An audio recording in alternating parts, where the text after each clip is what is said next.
Because they are the Kentish Cup champions. Hello, good afternoon and welcome back to Arbour Park Stadium for the third and final 2025 Kentish Cup match this afternoon. This is the pinnacle of service football as the UK Armed Forces men prepare to face the might of the French military. Now, a reminder that if UCAF are victorious here this afternoon, they will equal the record of French Kentish Cup wins, something to bear in mind as we look back at what's happened in the tournament so far.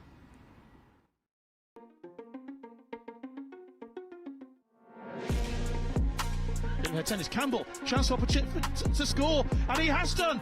Well, there was a bit of a mix-up at the back there for the Dutch, and Mikey Campbell said thank you very much indeed. Ball comes out, it's a beautiful shot, and it's a brilliant goal from George Bishop. Well, that was magnificent. That was quite a challenge, and I think the referee has said it was an unfair challenge, and it is a penalty to the Dutch. Takes it. Oh, and the goalkeeper makes the save, but eventually it's forced over the line. Still challenging in the box. It's in! It's another brilliant goal, and this time it's George Bishop again with his second goal. I mean, we've got, I think, about 8 or 9 new debutants this season, which is credit to them coming into their first Kentish and making such a good impact and getting us off to a flying start.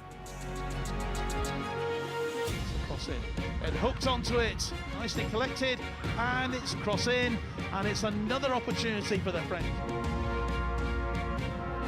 Cross and the header goes in. The header eventually there from Alex Servan. With opportunity on the edge of the box, and it is turned in the end. And all the pressure that they put on has finally produced a goal for the French. On this left-hand side now, this is Bulk. Ball comes infield, Ball takes a shot and Ball scores, and it is 1-1, and it is a substitute who has come on and has made all the difference.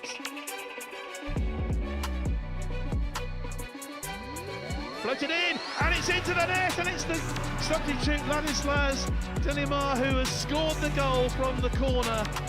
Well, what an end to this game. Everybody has given 100% here. It's the French who have won it 2-1 with that late winner, and it's the French forces, Steve, who have snuck it through and to win by 2-1.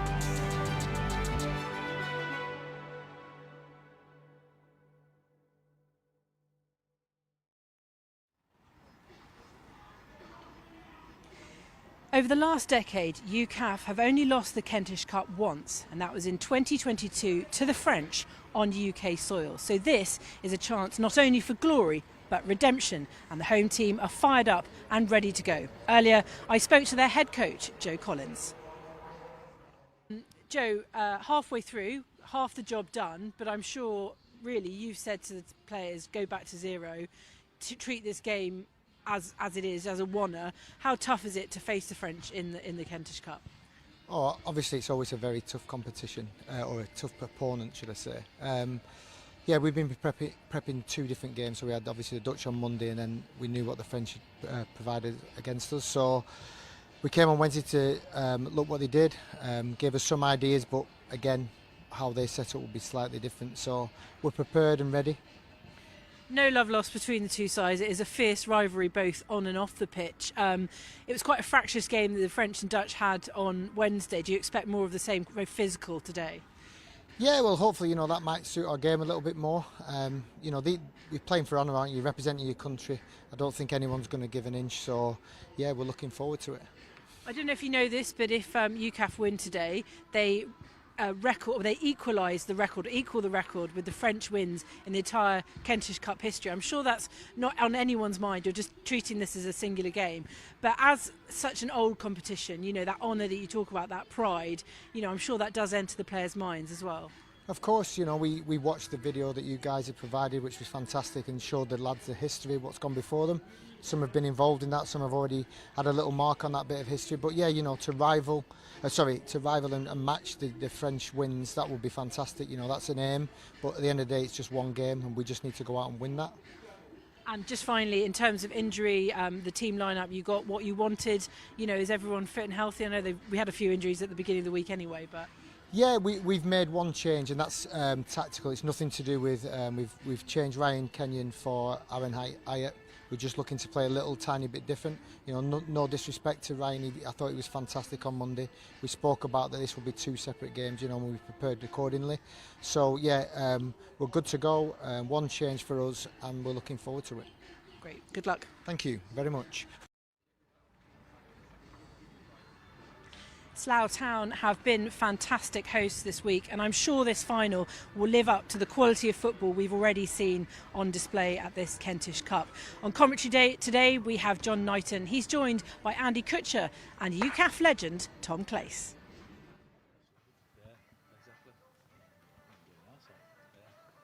Well, thanks very much indeed, Kath. Well, back here at Arbour Park, it's a big weekend for Slough Town Football Club. An FA Cup first round tie here tomorrow against Altrincham. But before that, we have a cup final. Yes, it's the Kentish Cup, of course. UCAF against the French. Both beat the Dutch UCAF 3-1 to give them a goal difference advantage. But a draw is definitely not on the agenda today. UCAF will feel they have a great chance to keep the cup for yet another year. The French reaction to beating the Dutch at the last gasp on Wednesday was, I can tell you, absolutely euphoric, because you could hear them from the dressing room literally for about an hour afterwards. So it's all to play for in this, in effect, Kentish Cup final. Well, it's great to have alongside me today 2 people who know all about military football to a very, very senior level. We've got Andy Kutcher and Tom Clace. Gentlemen, thanks ever so much for joining us today for this game. And I don't know about you, but it has the heartbeat racing when you've got a Kentish Cup to look forward to. It does, John. Yeah, obviously, being out for 2 years now, I've really missed this. Obviously, with the RAF and with the inter-services, but the Kentish Cup as well. It's recognised, around the world. It's a massive competition, and yeah, it's one thing I've really missed. So I'm itching to get on that pitch, to be honest, now sat here. Well, we're delighted to have you with us, and Andy as well. Obviously, you know all about managing, senior military football, and I'm sure that you've got exactly the same feelings. Really, the Kentish Cup, there is nothing bigger. I mean, it's the oldest football competition in the world. Yeah, absolutely, and obviously with UCAF being the reigning champions, and with the new management that's come in with Joey. I'm sure he's extremely excited, extremely proud to be stood here as the gaffer today. So we wish him well, and let's hope that we get a UCAF win by the end of the day. Well, obviously we're looking forward to a really good game of football, and we've seen some quality football in the 2 games that we've seen so far. What's impressed me, I think, has been the newcomers in the UCAF team, the way they've come in really almost seamlessly and really made their presence felt in this competition. And I know that French manager Francois Pitou will go through their team in very short time. Has also got some quality players that we know can produce the goods. Yeah, I watched both games actually during the week, and especially the French against the Dutch on, I think it was Wednesday, was it, or Thursday? Indeed, yeah. But the 13 in the middle of the park, is it Musa, was very, very impressive. Seems to be their talisman and their leader. So he's really good, and some of the players that came in really impressed.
So the Marseillaise then, the French national anthem to greet them, and it's time now for the national anthem of the United Kingdom. Maximum volume.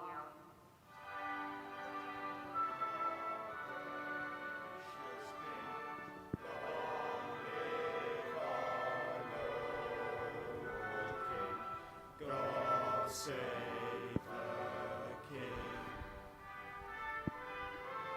Send him victorious, happy and glorious, born to reign over us.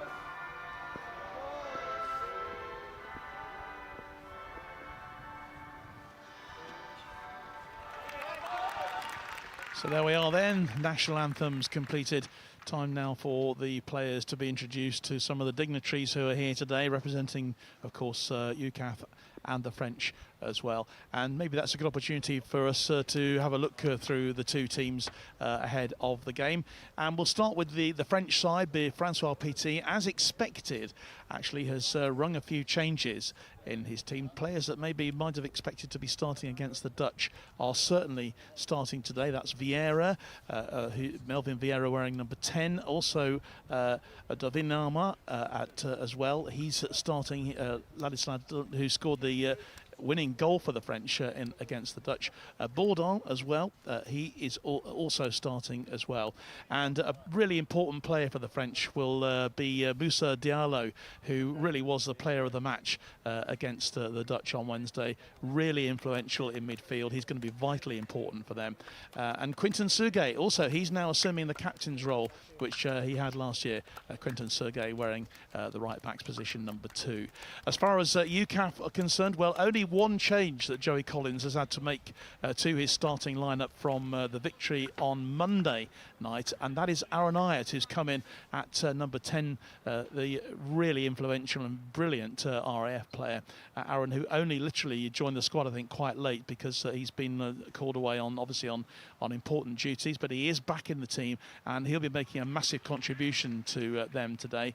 And so he comes in for Ryan Kenyon, who had a really good game actually on Monday for UCAF, but unfortunately for Ryan, he's given his place up today for Aaron Ayat. So he's the only real change for the team, which Joey Collins has had to make.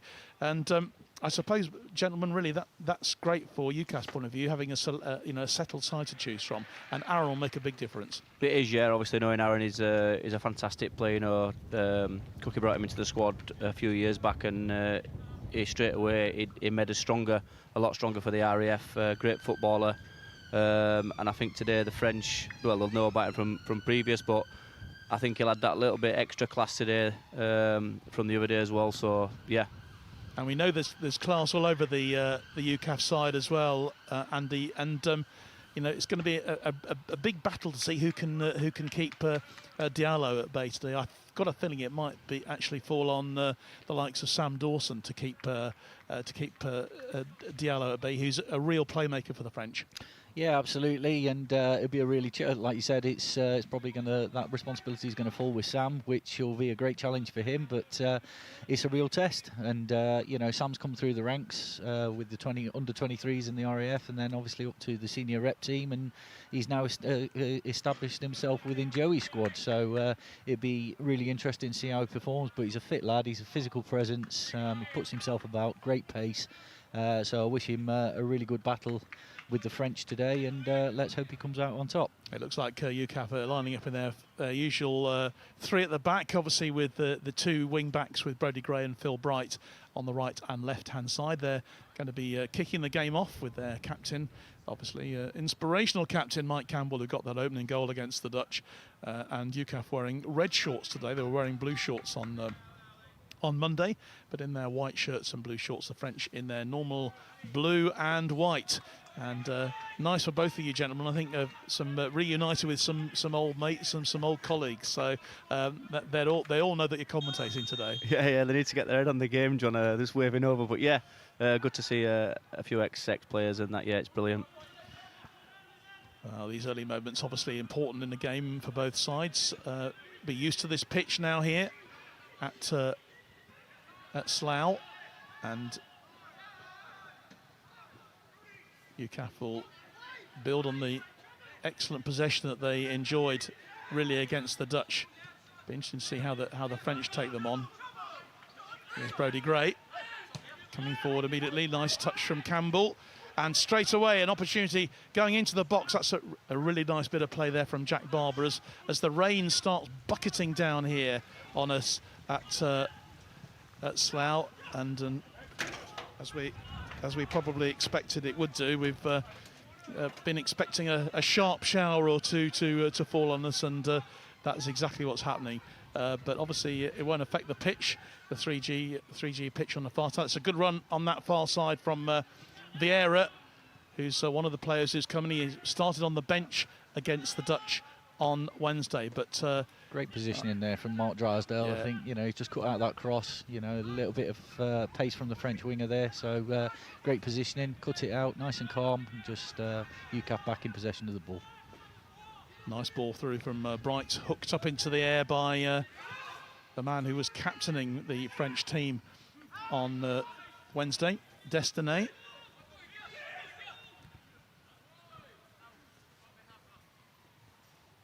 And here's Lorichon.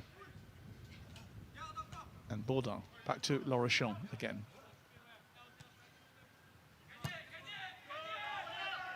That'll be no problem at all for Loz McCormick. I think the French are looking for that little ball in behind, John, and in behind the back three of the UCAF with the pace of the lad up top. Is it Duinama? Duinama, yeah. Yeah. Certainly a bit of danger. They'll be wanting to keep that at bay, but good early possession for UCAF here, just spreading the ball around, playing it their way. I think the one thing that Joey was saying before the game, need for a bit of patience here today. Let's try not to rush at them like a bull at the gate, which is always tempting, of course. But bearing in mind that UCAF do have this extra goal advantage, which means that if we were to end in a draw today, it would be their title to be kept. And goal difference played a major part 3 years ago, but only in the French favour that time, when the matches were played down at Havant and Waterlooville. Nice ball through. Nice, great ball. Beautiful ball for Brodie Gray to chase. And he gets it back again to Bishop. George Bishop had a cracking debut for UCAF on Monday, scoring 2 brilliant goals. Hoping maybe for more of the same today. Yeah, so it's good that, John. It's good to see a new influx of players. Obviously, I've been out 2 years now and coming back, and there's quite a lot of new players here in the UCAF setup. But that's good because you know, it shows that we're getting people in and like I say, some fresh blood. And here's another one, Alfie Rogers, winding himself up for a long throw. think the wind slightly caught it. So the French will try and get it clear. No, just in there, it looked like Jack Barber had an opportunity, but it was just taken away from him by the French defender. But a bit of almost a slip up there from the French, which would have let Barber in.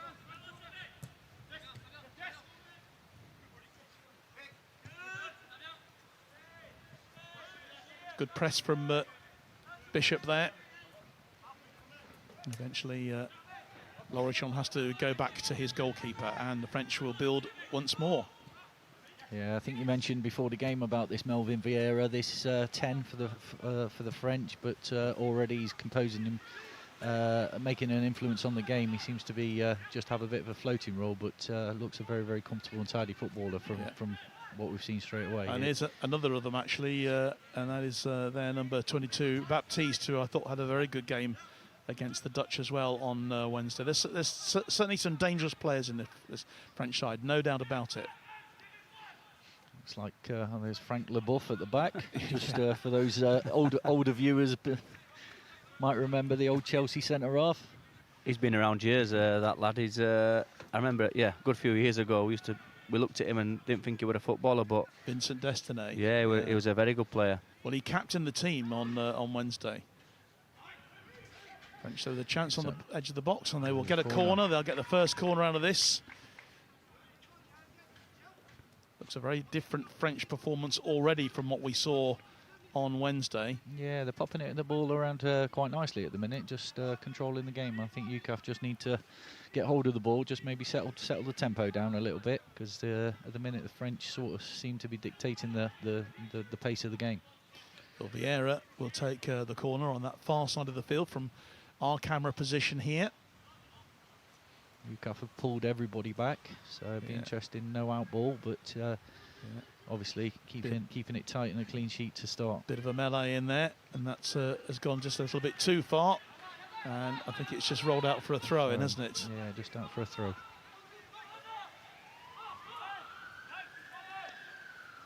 The rain absolutely hammering down at the moment here. Short, sharp showers we were expecting. And we were expecting it to be a bit windier than it is at the moment. That certainly dictated the play on Monday. There were lots of swirling balls, and players were encouraged to sort of play along the ground. But UCAF will have another throw.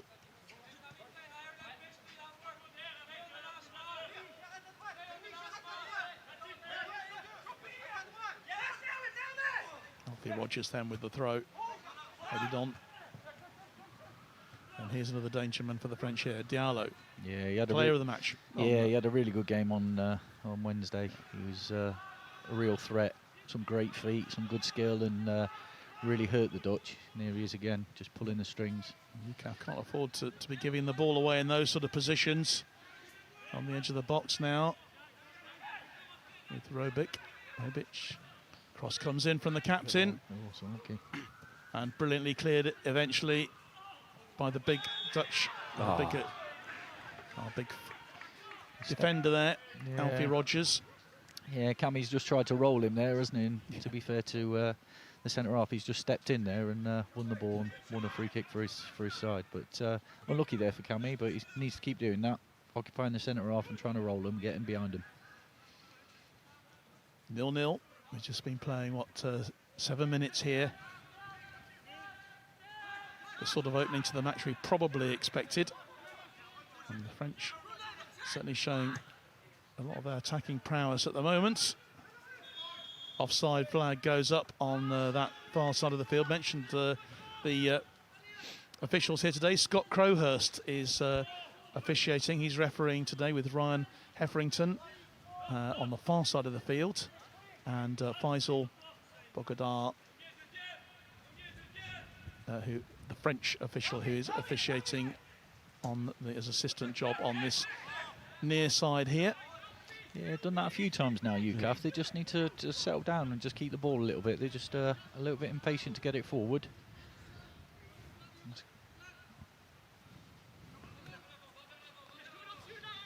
French building once more. Yeah. Here's Lorichon. Takes the 1-2. It's nicely done as well. Nicely played there by Oh, it's a great Custodio. ball. It's a great ball. Right across to the captain. He's going to have a pot shot at goal Oh, he's here. in. He's in. Oh, it's a penalty. Oh, he's off. Oh, we've got one. Offside. Well, it's that. He's a tiny lad, is Ladislas Dunimar, but he just gets in there and causes all sorts of trouble. Yeah, he's a good player. He played a little bit deeper last year. He played in just in the 10 role and was really effective. But they've put him as a front man today, so it'd be interesting to perform. But like you say, John, he's very, very nippy, very clever, good feet. Comes across as an intelligent footballer, understands the game. Yeah. Already we're seeing a very different French setup to the game that we saw against the Dutch, and here they come once again with Baptiste, but the offside flag has gone up yet again. It's an interesting one, John, because obviously with the result on Wednesday, you know, the UCAF mentality-wise, you know, you just don't get beat, and sometimes it's tough because in back of your mind you are thinking, you know, as a player, just don't get beaten. We've won this, but you know, sometimes it goes against you. I don't think they can afford that today. No, I agree, and I think, like you say, their mentality, I think, is get on the ball, play your own game, and go and win the game. That's the best way of, at least if they go in front, it puts additional pressure on the French to really come and attack them, and that's where UCAF can really exploit. Yeah, for years, obviously, French throw. being involved with the UCAF, we've always said just win both games, same as in the with the RAF and inter-services. It's taken quickly, that throw in as well, which luckily didn't catch the UCAF defence out. Here comes Phil Bright on that left-hand side. But again, the ball is lost and the French will have the ball back. Their possession is, if we had the stats, I think you'd find they're well over 60% of possession at the moment, so maybe more. And they're playing the ball around very nicely, very confidently here. Yeah, they've made a good start, but UCAF are okay. They just need to keep the shape, not get frustrated by not having the ball. Move with the shape of the ball and just keep compact, be defensively sound. That'll frustrate the French, and then they can eventually grow into the game. Well, we noticed on Wednesday that the French missed an absolute hatful of chances against the Dutch, and it almost cost them. Baptiste. Bright cuts it out well. He's done well. Beats his man. Belies his age of 32, does Phil Bright. He still looks like a teenager, doesn't he, when he's on the ball? It does, yeah. I'm told he plays about 6 games a week or something, doesn't he? Yeah, He's a fit lad. loves it, doesn't he? I'm sure his dad was here to watch the game on Wednesday. I'm sure his family's watching, as they usually do. I was just about to say, John, Amongst our biggest fans. Brody Gray tidying up the damage. A ball that almost ends up on our camera gantry.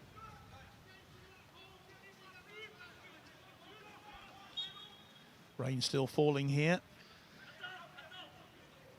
Not dampening the spirits of the players, good, which is good to see.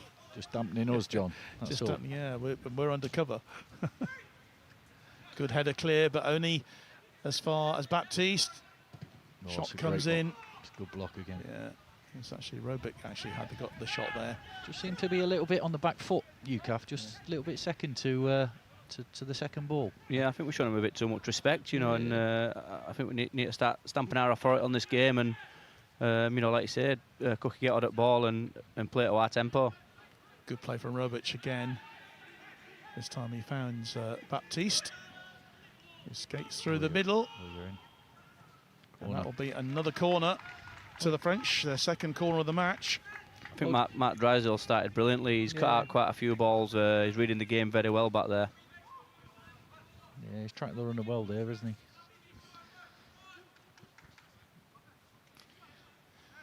So tossing over to take the corner on that far side, Melvin Vieira again. That's better. I think UCAF have just now left a couple out, just to make the French think a little bit, and at least gives you an out ball.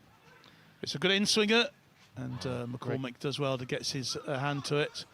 But the French have won it back again. Good punch. And that's just a little bit too far, but really good play from the French there with Vincent Destinet just tidying it up. And UCAF's just got to be careful. They've just got to be careful. But you're right. Mark Drysdale marshalling that defence really well and trying to keep... and they're playing quite a high line as well, which, as long as it works, will keep the offside flags going up. Yeah. But Los McCormack did well there, you know, and then swinging corner, and he was confident, punched it, you know, cleared his lines. It's always nice as a back four that you've got a keeper that will come and attack the balls from a set piece. It's a great knock. That's a lovely ball across onto this left-hand side. And that's going to be yet another corner. He's running the show as Vieira. I think we need to get to grips with him and stop him playing, to be honest. He's dropping in every pocket, Yeah, he is. spraying the ball about and making the French tick. Well, it's a name that conjures class, doesn't it, amongst French football? Yeah, absolute. What a player he was. That was Patrick, of course. And who played alongside him, John? Here's a quiz for you. Who was the famous one who played blonde hair, long hair? Very small. Corner comes in, and it's headed in, but cleared eventually by the UCAF defence. I'm just trying to remember. Means very small in French. Petit. There you go. Emmanuel Petit. Oh, that's it. That's it. The Great that's gone defensive out. That yeah, it's hit the It's hit the stanchion. Yeah, at the back. the wheels. It hit the wheels. That's always the thing with the goals that you can drag onto the pitch. If it hits the wheels, it looks like it's hit the post. Well done, referee, though. He spotted it. Yeah. So Well, the UCAF player certainly made sure that he knew that's what had happened. that was another chance for the French. It It's was. yeah, UCAF are just struggling to get into the French half. Well, this is rather a repeat performance of what we saw on Wednesday with the French against the Dutch. They certainly created some early chances, but haven't taken them yet. That's good for UCAF, but they need to get a bit of a foothold in this game, I think. Just as you said, maybe giving a little bit too much respect to their opponents. And once more, here comes the French. That's a lovely play then from Baptiste. Well, on the edge of the box, referee says that was unfair. I'm not sure about that. Well, Yeah. the decision was given in favour of UCAF. Anthony Robic not happy with that decision at all, and nor was the French bench, to be fair. A little bit fortunate because the pass into him was just a little bit behind him, which made him come back on himself, and then it caused the foul. But again, good defending by UCAF. Covering the grass, sticking with runners, doing the horrible dogged stuff. Here's Barber. Let's just hope they can start manipulating through the lines and start getting up the pitch a little bit. Nice ball going wide. And Mike Campbell trying to chase it. It's gone out of play. He's done well there, as Cammy. Yeah, It's been yes. pumped up to him a It's a bit few of a lost times. cause, wasn't it? But he won it. Yeah, not much around him there, to be honest. And UCAF won the throw, which Phil Bright takes on that far side of the field. Here's Barber. Nice ball inside, but just couldn't be collected there. Headed forward by Alfie Rogers. He looks a bit of a tower of strength, doesn't he, as Rogers? Nice control there by George Bishop, but the French will win the throw.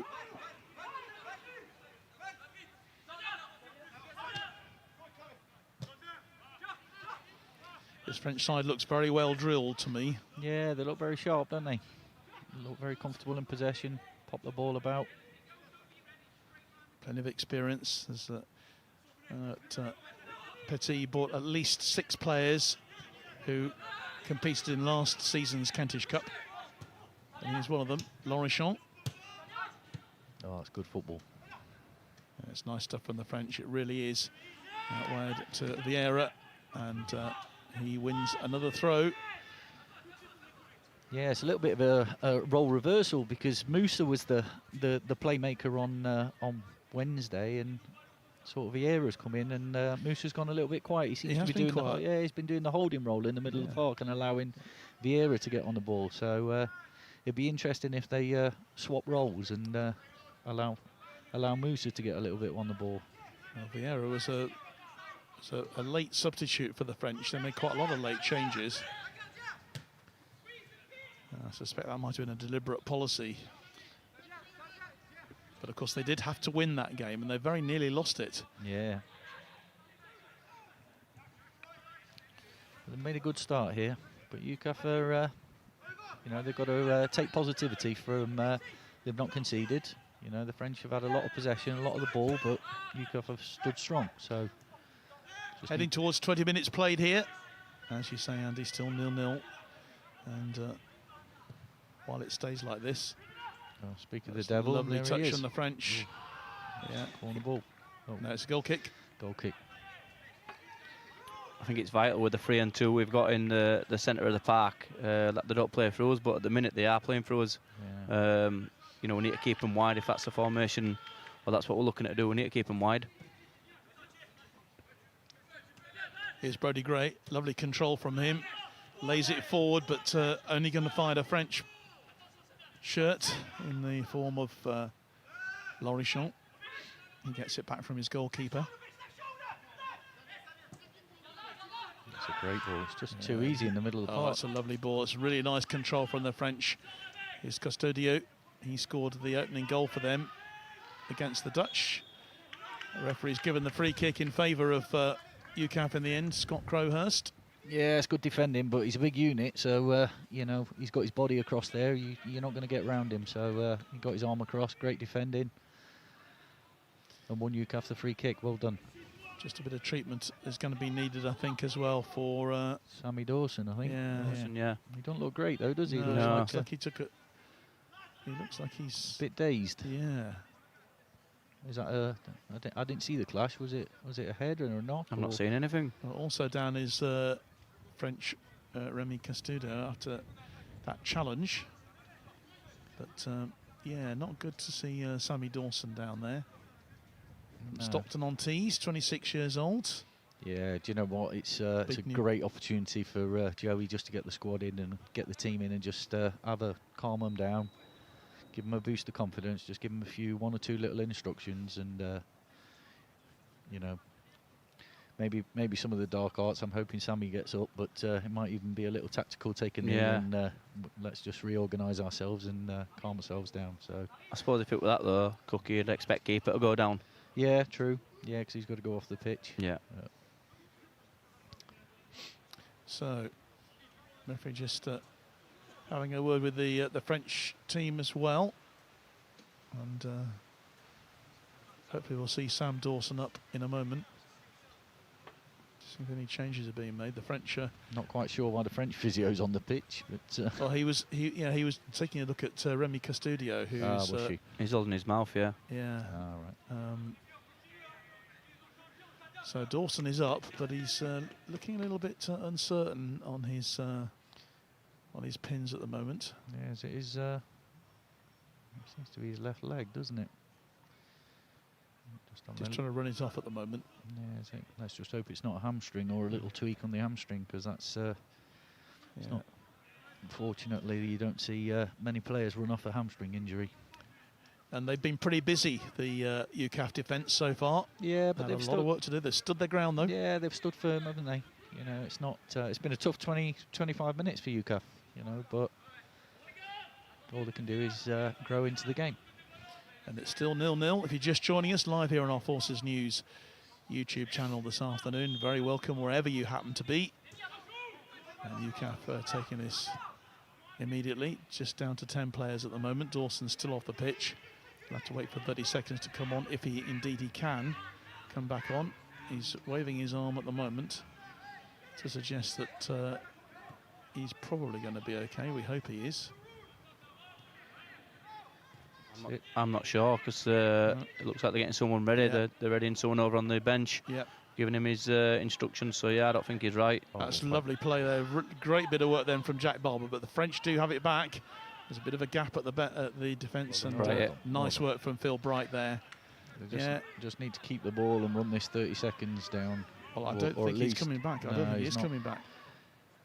They'll want to make that change as quickly as they can. Yeah, keep the ball until we can make the change. Just looking to see who's going to be coming on to replace him. Relax it. Ayat, who's been fairly quiet so far, as Aaron Ayat. We expected to make a big he runs around like there's no tomorrow. I don't think we've had enough at ball, John, to be honest. I think, he's a ball player. Struggling to play through the middle, aren't we? Yeah. Just struggling. Well, the French have flooded that midfield, haven't they? Yeah, they have.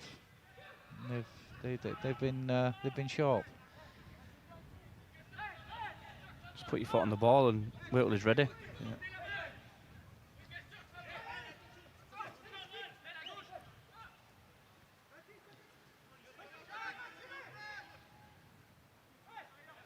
Well, here's Drysdale. Across to Rogers. And George Bishop. Decides to go long. Hopefully we get that, so that's a corner. And the change, I think, is now about to be made. I think for just if, UCAF. yeah, you know, I'm just a little bit. I'd like to see Brighty just push up a little bit and push himself into midfield rather, because you know the French are only playing one up top with the 7, and you know we've got 3 at the back. But with Brighty dropping in, it just doesn't create that overload in midfield, which the formation UCAF should create an overload in midfield. So just think we need to be a little bit braver in Brighty's positioning. So the change has been made. Looks like Joe Spalding has come on for UCAF onto this right-hand side. I think we've changed to a to a back 4-3-3 four now, hasn't he? Yeah, he's gone to a back 4-3-3. four. Yeah. Okay. Actually, no, it's actually Harry Beckley who's come on. Yeah. So Everyone should know their jobs now, so obviously, you know, to go man for man in and midfield. Beckley still immediately on the ball. Tries to take the 1-2 with Brodie Gray. Well, I'll tell you what. French pushing forward, looking to catch UCAF on the hop. But that's safely into the hands of Los McCormick. There you go. Turn. 25 minutes gone here. Still 0-0 in this, in effect, this Kentish Cup final between the French and UCAF. But France now coming forward once more with Baptiste. Spreads it wide onto the left. Good cross coming it's a great in. ball. Beautiful touch. Oh, and great he's feet. well, Unlucky. Great feet. it was wonderful play there from the little lad, Ladislas Dunimar. But that's again from us forcing a long ball. Yep. You know, we just keep forcing. We seem to be going big, but we're not getting the distance on the long ball. So we're not putting it in behind the back 4, but we're dropping it in short. French are turning it over and then catching us on the break.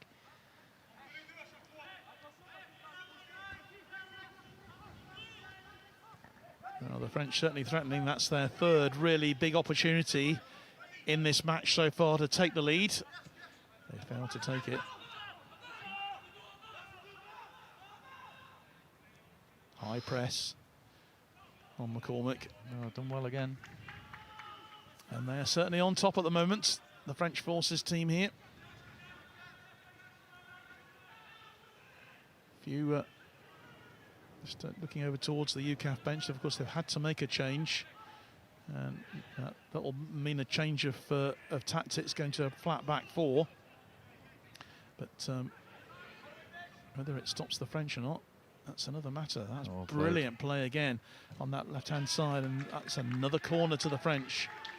And once again, that was Vieira, Melvin Vieira, who's, as you said, is dominating the game at the moment. Yeah, good player, isn't he?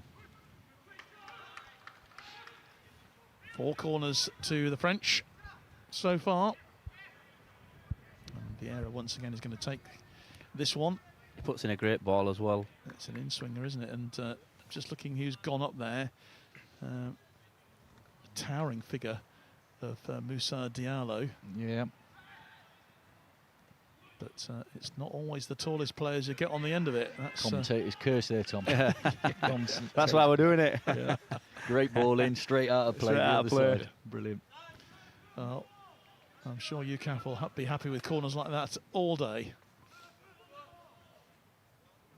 That's twice he's put 2 balls in, have gone out at the back there. There's no one for the French going around the back, which, yeah, thankfully for us. Approaching the half hour then in this Kentish Cup match. And still the deadlock to be broken, but it's the French who look the most likely to take the lead here. The opportunities they've had, but they've not taken them. Now, what can Harry Beckley do here? Looking to chase it and try to win it, but shielded out of play eventually by the French. That was not a good throw, and UCAF will have the opportunity now then. And Brodie Gray, I don't think he's going to be leaving it for Alfie Rogers for a long throw. Alfie is now staying in his back position. Brodie Gray will take this throw.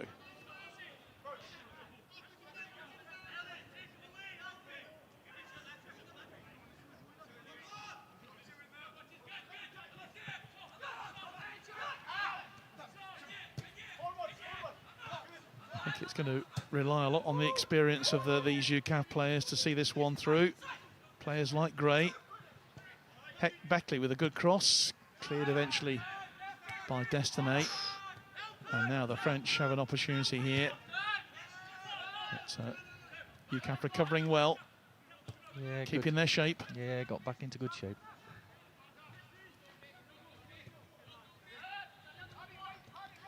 Good challenge from Elliot Holmes there. UCAF still on the defensive though. It's the French.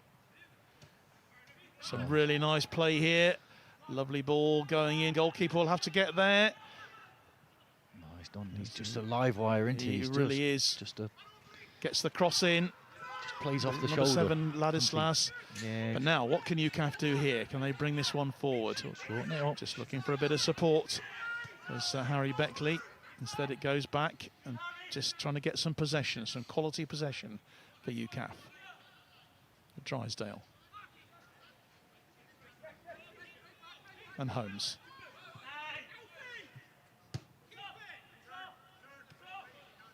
Yeah, just slow it down a bit.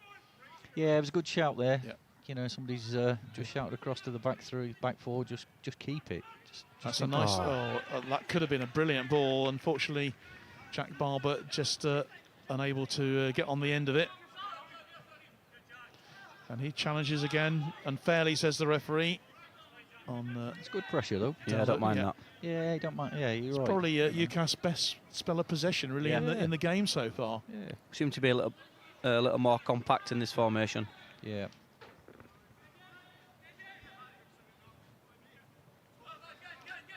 Victor Poisson, who's been a bit of a passenger so far for the French, not had very much to do at all. Yeah, he's made a great run again. Lovely run through from Dunyama. Gets the cross in. And it's still in play. And here's Vieira. Captain puts the cross in, just a little bit too much on it. UCAF can bring this one away. Here's Mark Drysdale.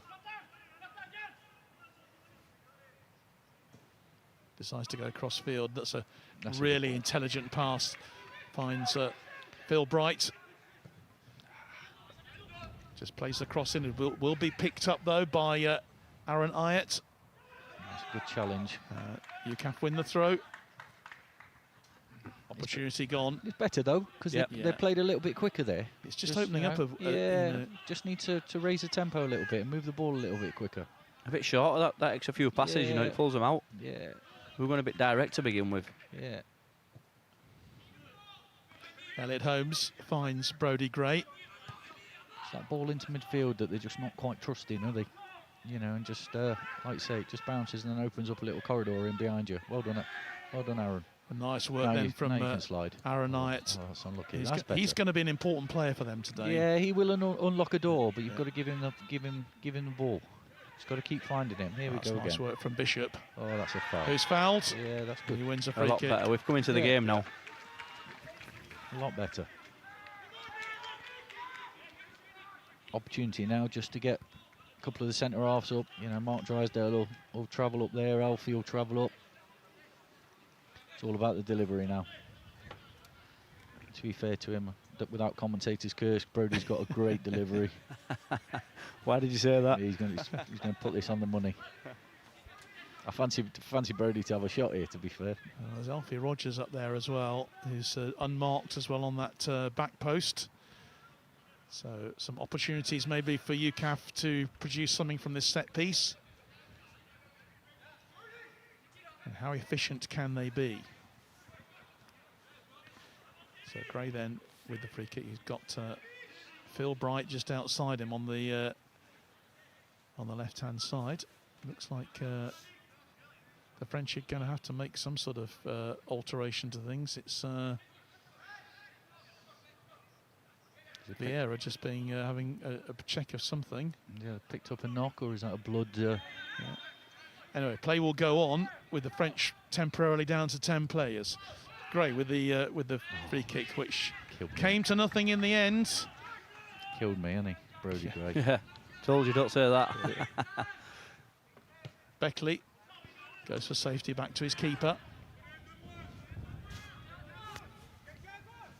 And here's Bright. French still down to 10 men. It looks like actually Vieira's got a nosebleed or something like that. And he's holding his nose at the moment. But what can UCAF do against 10 players? Elliot Holmes spins across to Bright. This is nice, comes in field, but he's lost out.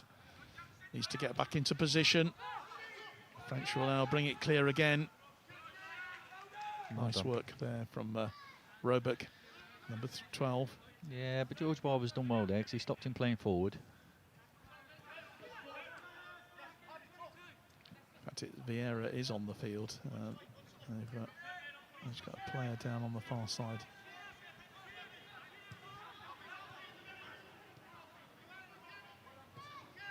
The captain finds a captain from the other day.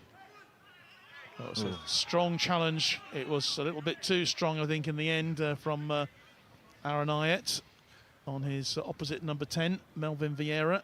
I don't mind that one. You can get away with them, John. A little stretch for the ball there, Cookie. Yeah. To be fair to the lad, he's actually had a bad touch, hasn't he? Yeah, and Aaron's just tried to nick it, and you know he's recovered his touch, but look worse than they are. Yeah, well, the man who's back on the field is Remy Castillo, who was the man who had to take some urgent treatment. Lovely ball out to this left-hand side, but again, offsides. UCAF again playing a high line, which has worked so far.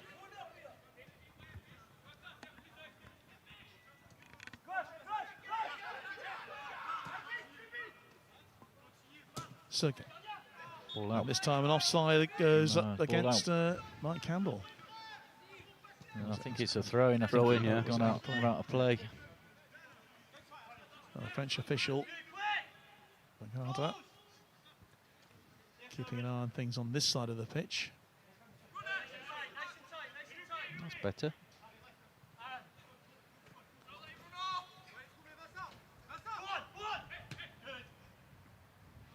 Well done. Oh, now an interception from Phil Bright. Now, great here's pass. Campbell. Go on, Cammy. On his own, and he's well challenged in the end, but they've still got an opportunity of UCAF. Well done, Cammy. It's the first time Campbell's really had a chance to get in there, and well done, couldn't get his shot in, though. It was a lovely interception from Phil Bright there. A lot better. We seem to be setting traps now. A lot better getting the ball back off the French.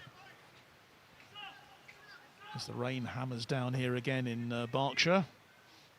They're those little balls that Cammy thrives on, isn't it? You know, just somebody play him in and he just pickpockets and gets his shot away. But it was great defending, to be fair. Yeah. It's the first time really the French have been called into action with the defence. Campbell did well. He's done well again. Ball goes out wide from Elliot Holmes. He'll get it back again.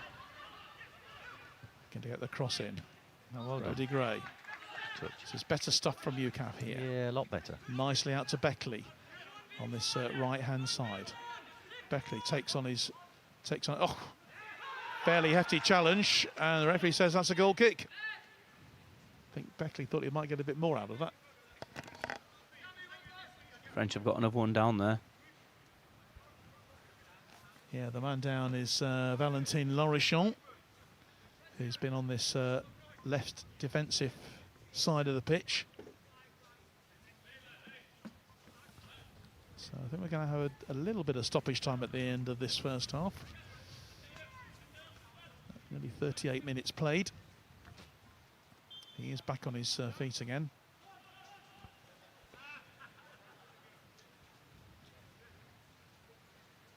This shape has certainly made UCAF a little bit more compact, and I think it's helped them, hasn't it? Yeah, it's suited them a little bit more. They've They've just suppressed the French pressure. Nice touch there from George Bishop. Again, impressive performance from him. He's required again today. The header comes in, and that's going to go out for... It's not gone out for a corner. Oh, McCormick did well there. Really well. Ooh. No, the referee, in fact the linesman on this far side, Just giving it. Ryan Unsure about Heffrington, says it was a corner. Well, he did a good job, did Los McCormick there, but overruled. So a 5th corner of this first half for the French.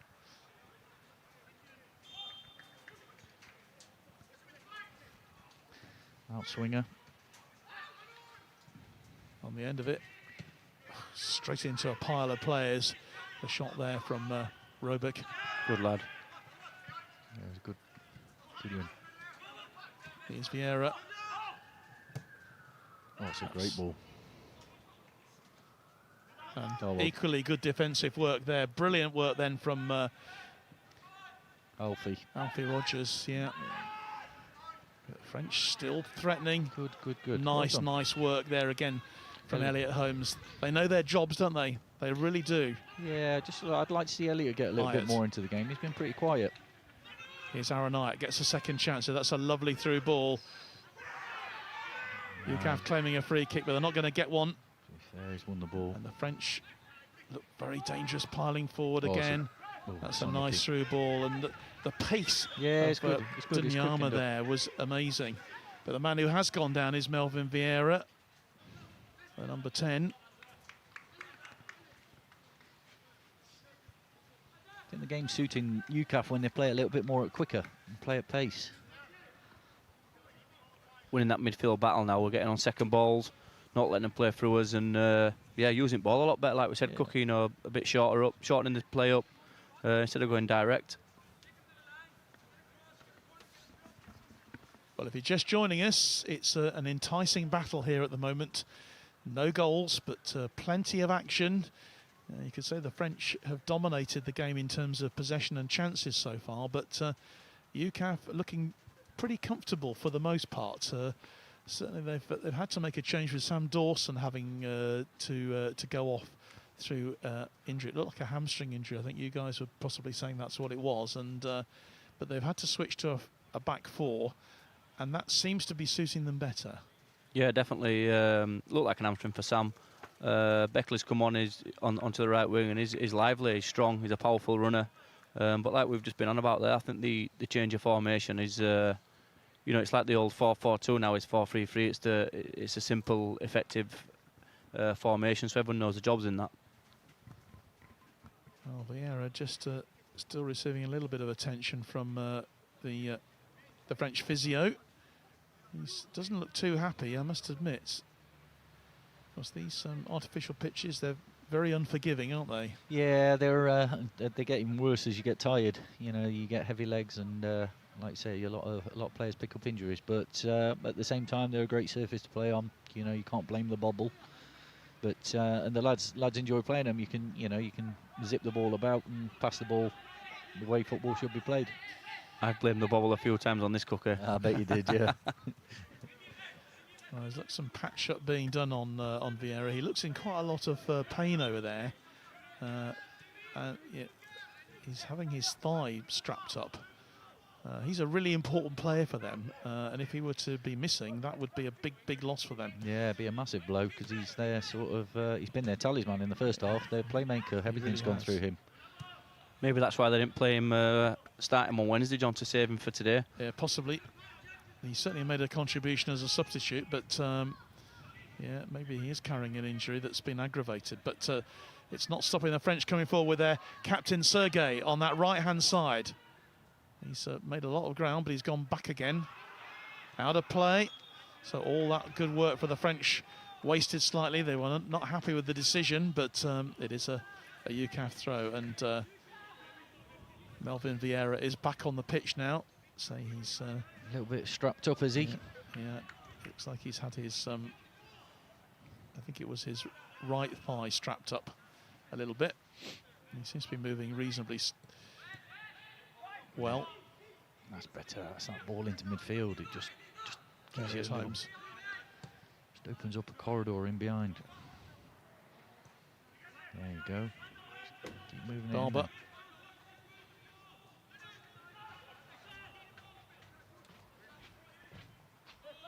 Bright with a cross field.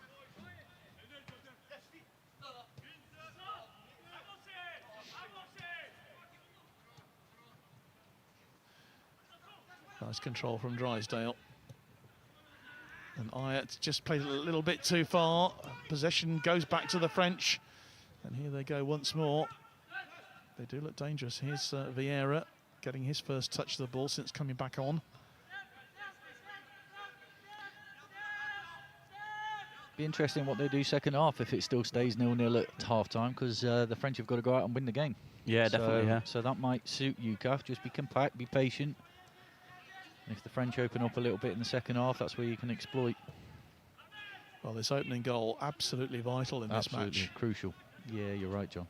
And if it goes to UCAF, well, we will definitely see the French change their tactics immediately. Absolutely. If it goes to France, well, then UCAF are going to have to be more ambitious as well going forward. So an opening goal will make a big difference here. But while it's 0-0, UCAF will be reasonably happy. That's a foul by the UCAF captain, Mike Campbell. Absolutely puts himself about, doesn't he? Yeah, loves a tackle. RAF regiment. A striker's tackle. Yeah, Absolutely. I think that's the RAF regiment in him rather than the striker. 35 years old, a big Celtic fan. Of course, didn't play between 2010 and 2015. Back in the fold again after a 5-year break. But he looks like a spring chicken, doesn't he, out there? Yeah, you want to see him day after a game. Yeah. He can't move. And 3 days after that. Yeah. We're doing him a disservice there, TC. Doing him a disservice. He's been a great servant. He has, yeah. Great lad as well. But the danger man for me is Ladislas Dunamar. He's a slender little player wearing number 7. Wherever he is, there's danger. Yeah, he's clever footballer, isn't he? Nice header from Campbell there. Ball goes out wide onto that right-hand side. Pitch, and the referee says that's a throw to the French. I think as it stands going into half-time, I think the UCAF will be happier at both the sides. Obviously, the minute, we're in the driving seat to win it, but, the French in the first 20 minutes, as we alluded to it, had quite a few chances, so I think we'll go in the happier of the two. Yeah, I think so, and I think it's testament to Joey and his. I mean, the injury obviously enforced the what you call it, but I'm sure he saw it tactically as well. It was, he's made the change. The formation's better and suits. It's a good cross, and it's brought UCAF back into the game on an even keel, which they actually look a threat now. good defensive work, just clearing up that damage there. Ball out of play for the throw into the French. Still looking dangerous though going forward. We're into stoppage time now at the end of this first half. 0-0. Remy Bourdon with the throw. He'll hook it forward. French still looking dangerous on that far side of the field now. This with Robic beats off one challenge. Phil Bright making the challenge going in. The captain going in. Corner ball. Ooh. It's actually a goal kick. It looked like it went off a UCAF a defender, but the officials right on top of it. I don't think Vieira will see this game out. He's hobbling about at the minute. He don't look happy at all. No, he doesn't. Which will be good for us. Yeah. It'll be a real blow for the French if that were the case. And just looking at the replay there, that certainly looked a bit dangerously like a corner for the French, but play goes on. UCAF with the goal kick, and they bring it forward now. Aaron Ayat's just losing out there. Campbell coming back to chase after it. Yeah, he's just looked a little bit rusty today, Aaron. Just whether I know he's brought him back into the squad at late notice with being away on ops, etc., but yeah, he's just not being as influential as he normally is in games. So he's saving himself for the second half. yeah, let's hope so. Yeah, let's hope so, because he is a game changer. You know, he's clever enough to find that pass. Great header from Drysdale, brings it clear. And Campbell will chase that, and that will be a UCAF throw. That was good, intelligent play there from the UCAF players, just bringing the ball out of danger. Rogers. 30 seconds, put your foot on the ball. That's it. Take the 0-0 at half-time. Regroup. Get yourself refreshed. Drysdale. There you go. There's the half-time. And that indeed is the half-time whistle. So we are all square at 0-0 in this first half. And who do you think will be the happier of the two managers? Because I think Joey would be now. Obviously, first 20 minutes, I think he'd have been, you know, really, really unhappy in the way they set up, and a little bit panicky with the first 20 minutes in the way the French started. But you know, they've grown into the game. They look a lot more comfortable in the shape, and I think he'll be happy going in. You know, they've restricted the French into very limited chances. And Tom, obviously opportunities now for either side to stake their claim in this second 45 minutes.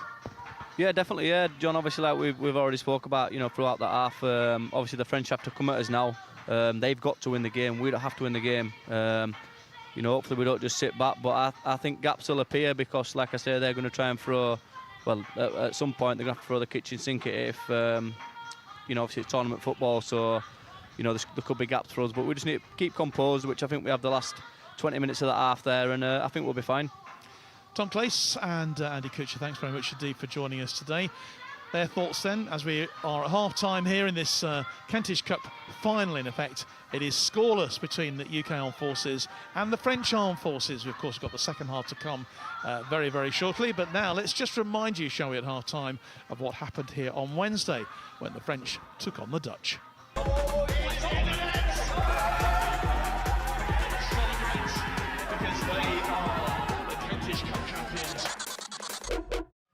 And here come the French once more. This is Lesage, gets the cross in and hooked onto it and just over the bar. That was a really good move by the French there. A few little showers kicking around as this low pressure goes through the country. But here's the French with Darlow again. Looks very comfortable on the ball. Low cross comes in, nicely collected, and it's just over the bar once more. Well, another opportunity for the French to cement an early lead in this game. They're looking very potent going forward, Steve. They look like they're going to score every time they go forward, and that was a really good chance. I thought the goalkeeper might have got a touch, but he didn't. Yeah, great shot just over. French certainly dominating in midfield at the moment. The ball goes wide again onto this left-hand side. The chase on for Ottelon gets a low cross in, and it's another opportunity for the French. And this time it's Moussa Dallo who puts the ball out of the ground. That's a really good ball forward from Baptiste, putting forward now the Ottelon, edge of the box. Well cut out by the Dutch captain. Cross and a header goes in. The header eventually there from Alex Servan, but safely into the hands of the goalkeeper. But here come the French. Real opportunity on the edge of the box, and it is turned in the end. And all the pressure that they put on has finally produced a goal for the French. Baptiste. Out to Lesage. Chance goes wide, and that was a real opportunity again for Dorian Ottelon. He'll feel he could have done better there, Steve.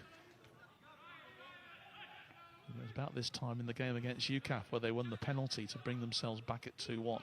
It's only 1-0. That's a lovely bit of control there by Boer. And on this left-hand side now, this is Bulk. Ball comes in field. Boer takes a shot, and Boer scores! And it is 1-1, and it is a substitute who has come on and has made all the difference. Well, we suggested possibly that he could make a difference. Long ball, hooked down the middle. The captain's gone forward now. The Dutch are definitely hunting for a winner here. There's no doubt about it. Comes back to Bois on the edge of the box. Looking to beat his man. Gets the great cross in. And on the end of it, oh, brilliant save. That is a fantastic save from the keeper. And he finds Bois on the edge of the box. Oh, is it turned in? No, it isn't turned in. It's another great save from the goalkeeper at point-blank range to deny Connell Bulk for a second time. The French forces and the Dutch forces are level at 1-1 in this Kentish Cup tie. Floated in, and it's into the net, and it's the substitute Ladislas Delimar who has scored the goal from the corner. Well, what an end to this game. It's an unfortunate ball, and that is the final action of this game. And, well, everybody has given 100% here. It's the French who have won it 2-1 with that late winner from Ladislas Delimar. Stuck his head in there, got the ball in from point-blank range from the corner. And it's the French forces, Steve, who have snuck it through and to win by 2-1.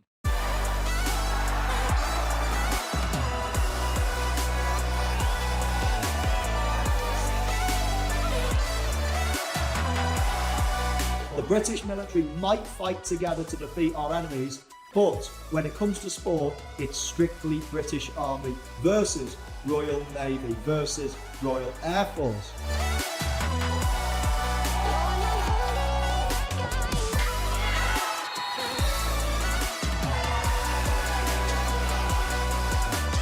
Anyone can watch it for free.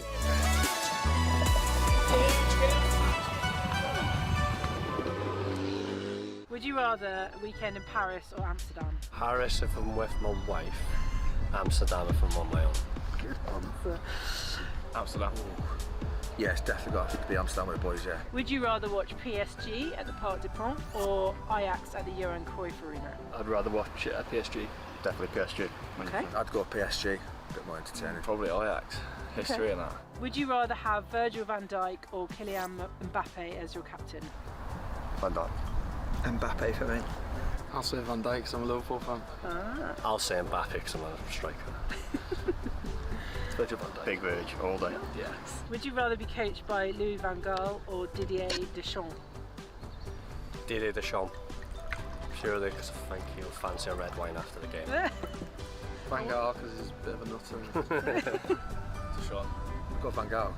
Yeah, he's a bit of a drama queen, so Like that, okay. Would you rather eat a Stroop waffle or a macaroon? Do you know what either of those are? I'll say the waffle. I don't know either of them. I don't know what that is. Would you rather wear a bright orange jumpsuit at the Eiffel Tower or a French rooster outfit down the Dutch Canal? Has to be a rooster outfit, absolutely, yeah. Oh, okay. Yeah, a bit of drama queen, yeah. Orange jumpsuit. At the Eiffel Tower? Yeah. I'd love to see that coming. Yeah, same. Yeah, I'm not wearing the French. I'll go the rooster one. I'll go the bright orange jumpsuit. Well, you'd have to. Yeah, It's my alright, third yeah. voting. Thanks, man. And finally, a very cultured one, Monet or Vincent van Gogh? Back off. Yeah. Don't know him. Either I of don't know him. He's a famous penner. I don't look Go at here. him. Only the strong survive. 4-5 Commando are taking it on, and Forces News is tracking them as they're tested alongside their American counterparts. We're now on Operation Totemic, be ready to move in short notice. So what you have behind me is around 300 military vehicles and 1,000 personnel, all mission ready. All along it, at regular intervals, are hydrophones. They're listening for any sign of a submarine. 125 land. Our job is to protect the people flying. It's a lot of responsibility. You've got people's lives in your hands. This is the ops room. There are very sensitive activities going on in there, but we've been given permission to go in. Let's take a look. The four-legged force is a vital capability. So we treat them as if they're Marines. This is the first-person view from a racing drone. Military drone racing is one of the British Army's newest official sports. It's 50% skill and 50% emotion and just keeping rock solid.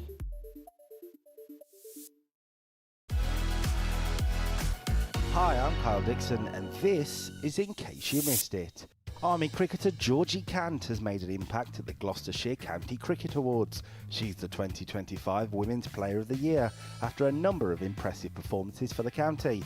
The star performance was a 91 score from 77 balls against Sussex Sharks that was rewarded with the Best Women's One-Day Performance Award.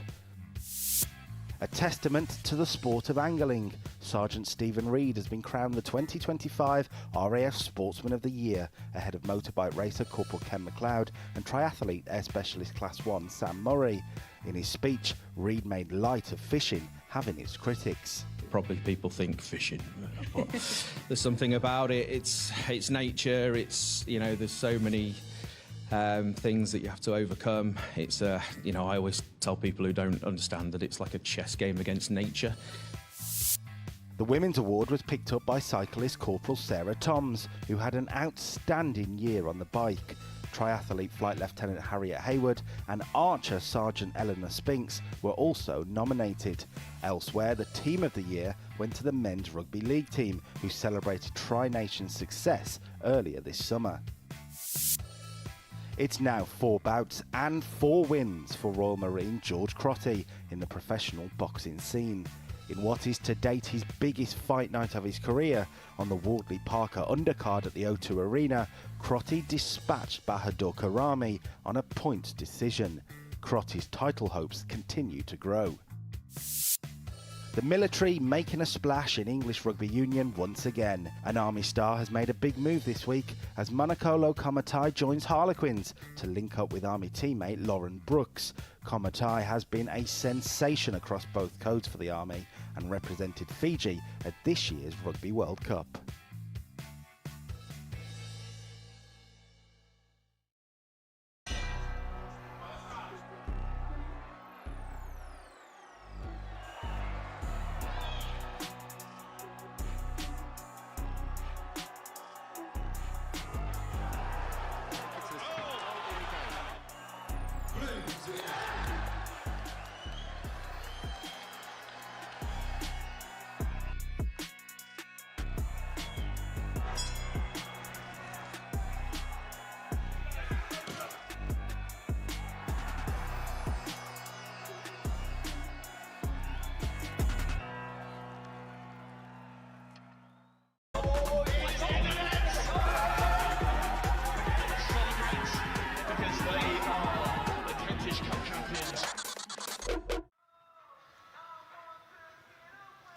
Welcome back here to a rain-soaked Slough Town Football Club at the moment.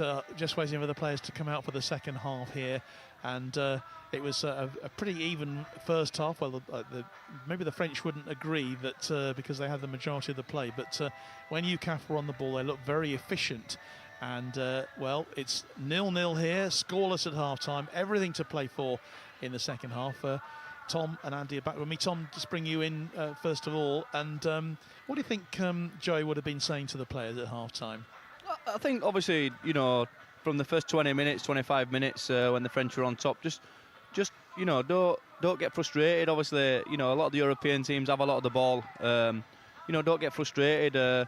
Don't sit back and invite them onto us. Just, you know, get out of the ball and play to what, you know, how they played on Monday and how we know the UCAF can play. You know, we've got some very good players. You know, and basically take the game to them. Like I say, they've got to really come out now, John. They've got to. It's, you know, like I say, competition football. They've got to win. We don't have to. So yeah, it's just calming them down really and be composed. And as long as this game, the second half goes on without a goal, then the French are going to get more and more desperate, aren't they, Andy? Yeah, I think so. Like TC's just said, I think it's really, really important that UCAF stay on top of the French and don't. As we've seen, the French are a good technical side. So if you give them the space to play, eventually they'll pick you off. It's like the Man City, you know, sort of team where you just give them time, and everybody gets sort of frustrated. But it's good sides just keep the ball, and then they wait for that minute of lack of concentration, and then they'll punish you. And I think if UCAF can just keep onto those first and second balls and frustrate the French, they can do a job. And you know, if it's an ugly 0-0 win, at this stage of the competition, you'll take it. Absolutely. Just looking at the French team are also the first to emerge bit by bit onto the pitch, and we haven't seen Melvin Vieira yet, who obviously picked up that knock towards the end of the first half. a very important player for them, but he's not out on the pitch yet. I just watched him, John, come out. Sorry, I apologise. Is he? I'd watched him come out early doors a couple of minutes before the French come out, and he started having a jog about, but he's gone back in, so I think that's him done. It looks like they're making a sub. Yeah. So that or he saw the rain. Yeah. Well, a couple of them have seen the red and they've gone straight back inside again because there's a bit of time. But it looks like, in fact, just sort of seeing there, number 21, Julien Lassalle, is out on the pitch. He's just literally come out now into that huddle of players. So that would suggest to me that he is the replacement, that he's going to be coming on. Now, that is really important for this game because, as we said in that first half, he had a brilliant first half, Vieira, didn't he? And he was very much the playmaker, and everything seemed to revolve around him in that first half. So without him, well, it's going to be a different setup for the French as our UCAF players come out onto the pitch now, and they're all ready to go in the second half, and they'll be raring to go, I'm sure. Yeah, like I say, with Vieira, you know, he made them tick. He dictated how they play. So it'd be interesting to see now who does that. You know, obviously Musa's good as we've seen on Wednesday, but you know it's massive for us. But we can't worry about the French. You know, we've got to worry about ourselves and you know, get the job done. Yeah, absolutely. And like you say, we got. I'm sure Joe's got a game plan, and I know how meticulous he is. He will have prepped for plan A and plan B. You know, being at 0-0, being at 1-0 up, and then you know, God forbid we're at losing the game. So. It'll be interesting how the game pans out now, but you know the French have got to open up. They've got to open up. They've got to go for a win, which might suit us and UCAF, and we can exploit and catch them on the break. And I know certainly I spoke to Joey before the game. You know he says he's got a really strong bench. He's got some pace to bring on second half, which I think, you know, if you're needing out balls, certainly your Joe Spaldings are going to give you an option in behind them. Well, both teams are now out on the pitch, as is our referee, Scott Crowhurst. And he's very shortly going to get this second half underway here in this final part of the 2025 Kentish Cup football competition. And it is absolutely all square, 0-0 between the French and hosts here, UK Armed Forces, as we get this second half underway. The French in their normal bleu, with UCAF wearing their mainly white shirts and red shorts, kicking from right to left as we watch, looking towards the main stand here at Slough Town Football Club, who, as we said earlier, will be hosting a very important game themselves tomorrow. It's the first round of the FA Cup. They'll be taking on Altrincham, who've got a very proud history, of course, in the FA Cup competition. But it's all about a final today. Phil Bright immediately gets in there as Mike Campbell comes back from an offside position, can't challenge for it. And here's Destiner. And yeah, it looks like Musa's now dropped into that one just in front of the back four. So it looks like he's going to be taking the role of the playmaker of what Vieira was doing. Early moments then of this second half, and yeah, as you can see, look, he just drops into that pocket again, which he did so successfully against the Dutch on Wednesday. Yeah, he did. Yeah, and, yeah, he did it. Here's Dunamart. About the deepest I think he's been on the pitch in the entire game so far. Strong challenge, referee says play on. Tell you what. Oh, and that was a real opportunity for the French there early on. It was a great opportunity. But, it's a great the advantage. ball went right across the field, and the French have got a man down. Number 12. Yeah, he's Anthony Robic, who is rolling around in agony. Do you know what? It was a tough one for the referee there, because it was a foul. He could have easily have blown, but you know, the French were in a great position there. He let the play go on, and fair play to him. He's gone back and booked the player now, and then stopped the game for the injury. Yeah, very good referee in that. And I don't say that often. Yeah, it was a very strong challenge that came in. And I think it was Aaron. Was it Aaron Ayat who's got the yellow card for that? It was a strong challenge. Phil Bright is just standing over to make sure that he's okay. And enough spray there to open a hole in the ozone layer. Yeah, the old magic spray. Replace the magic sponge. And Anthony Robic hobbles off. And as he's going to have to lead the field and then come back on, I think looks like he's going to have to go onto that far side. Again, it was great play with the French. So obviously they've had their half-time team talk coming out with a purpose. They know they've got to win the game. So let's hope that they put a little bit of risk in where then UCAF can exploit and get the reward. Straight away down the pitch for UCAF.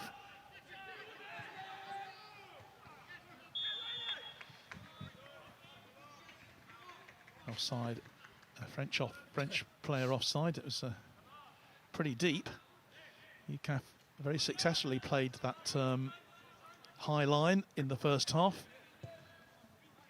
And quickly getting this underway. That was a foul. I think penalised was Harry Beckley. Yeah. That's what we can't do though. We started the first half like it's just going long, and you know we've started first 5 minutes of this half doing the same, and we just turn over possession so easily. Number 18 did well to keep that in play. Remy Custodio. Desailly.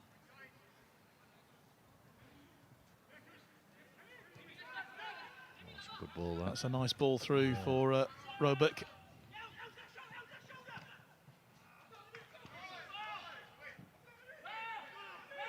Trying to keep it in play, but it has actually gone out in the end. It was floating around in the air there for such a long time. We thought it had actually gone out of the ground from where we were sitting, but it stays in play. And UCAF now, once again, looking for not an opening, but yeah, they're surrendering possession again. Yeah, I think it's just a quiet word from. You know, this is where you'd like to think, you know, Mark Drysdale just have a little word with Alfie and just say, look, just shorten the game up, just keep getting the ball away. 3 times we've gone long there and we've turned over possession. You know, every ball in the air is a 50-50 ball. Destiny. Plays it inside to the substitutes. And that is Justin LaSalle, who's come on to replace Vieira. Destiny. A long through, it's a nice ball through. UCAF trying to get this clear. Eventually they do. Well done indeed. Now, opportunity for them then with Bishop, George Bishop, who by his standards had a fairly quiet first half actually, but he has the ball now. Nice control from Bishop. Beats off a couple of challenges. Just a little bit too far for Mike Campbell, but some really good play then from Bishop. We just can't get frustrated. You know, I see a couple of lads, you know, shaking their heads. We passed the ball out of play there, but we can't get frustrated. You know, we're in the driving seat here, so just a bit of composure, like we've said, and we need some old heads now just to get around the lads and lead. Well, there's one in Mark Drysdale. There's another one in Phil Bright, aiming for Campbell.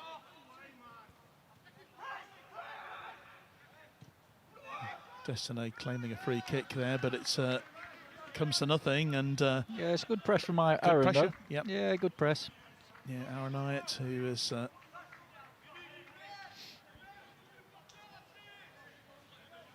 sort of player who can produce some magic with his control of the ball. Here he is. Throw in, goes back to UCAF, which Bright will take. Looking straight away for Elliot Holmes and Ayat.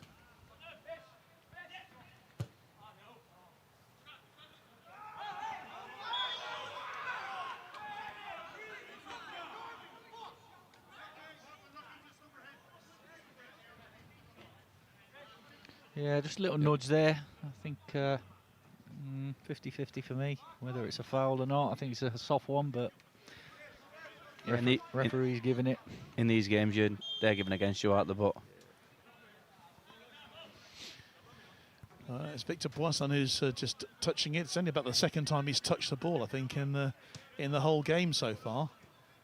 That's one thing that UCAF did not put him under pressure. But here's an opportunity. Chance. Real chance then. Great shots, and that is the first shot of the game for UCAF from Elliot Holmes there. You have a bit of space on the edge of the box. Yeah, but that's come from that high press of just being a little bit higher up the pitch, forcing them, you know, because the French do like to play out. Allow them to play out and then set the traps. Well, Holmes did well there. Referee says that is a foul. The referee's giving a foul again. Always giving a card as well. Aaron again. Oh. So it couldn't have been Aaron who got the first one. It can't have been Aaron who took the yellow card in that moment. But I think it might have been George Waller last time, John. Yeah, but, I think you're right. Yeah, but we won't be keeping too much of account on that. Unless, of course, a second yellow card appears, and that's the one thing that UCAF cannot afford, is to lose a player, which is what happened to the Dutch, of course, on Wednesday. They went down to 10 men, and literally the French got the winning goal right at the end of the game after that second yellow. Yeah, it's quite harsh, that, wasn't it? But, you know, you take your chances. Yeah, absolutely, that's the game. You pay the price if necessary. Interesting that the goalkeeper is taking on that long ball roll for the French. A lot better share.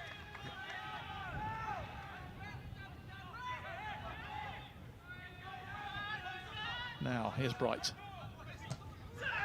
Nice ball inside to Ayat, but Ayat has given it away, but again, UCAF tidy up the damage. That's a couple of balls Aaron's giving away now, just in silly areas, just needs to be composed, get on a ball. Bright leathers it up towards the halfway line, but it's only a French player who gets it. Brody Gray does really well. I thought he was rather over challenged there, but referee said that was a fair one.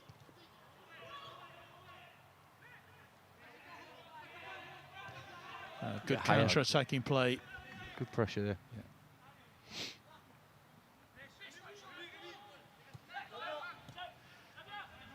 Midfield has opened up here in this second half already.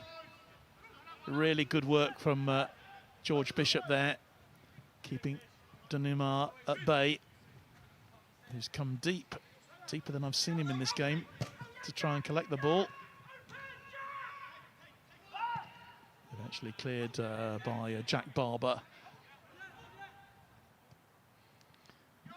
Just needs a bit of composure on the ball at the moment from both teams, really. Bright with the header. Straight to LaSalle.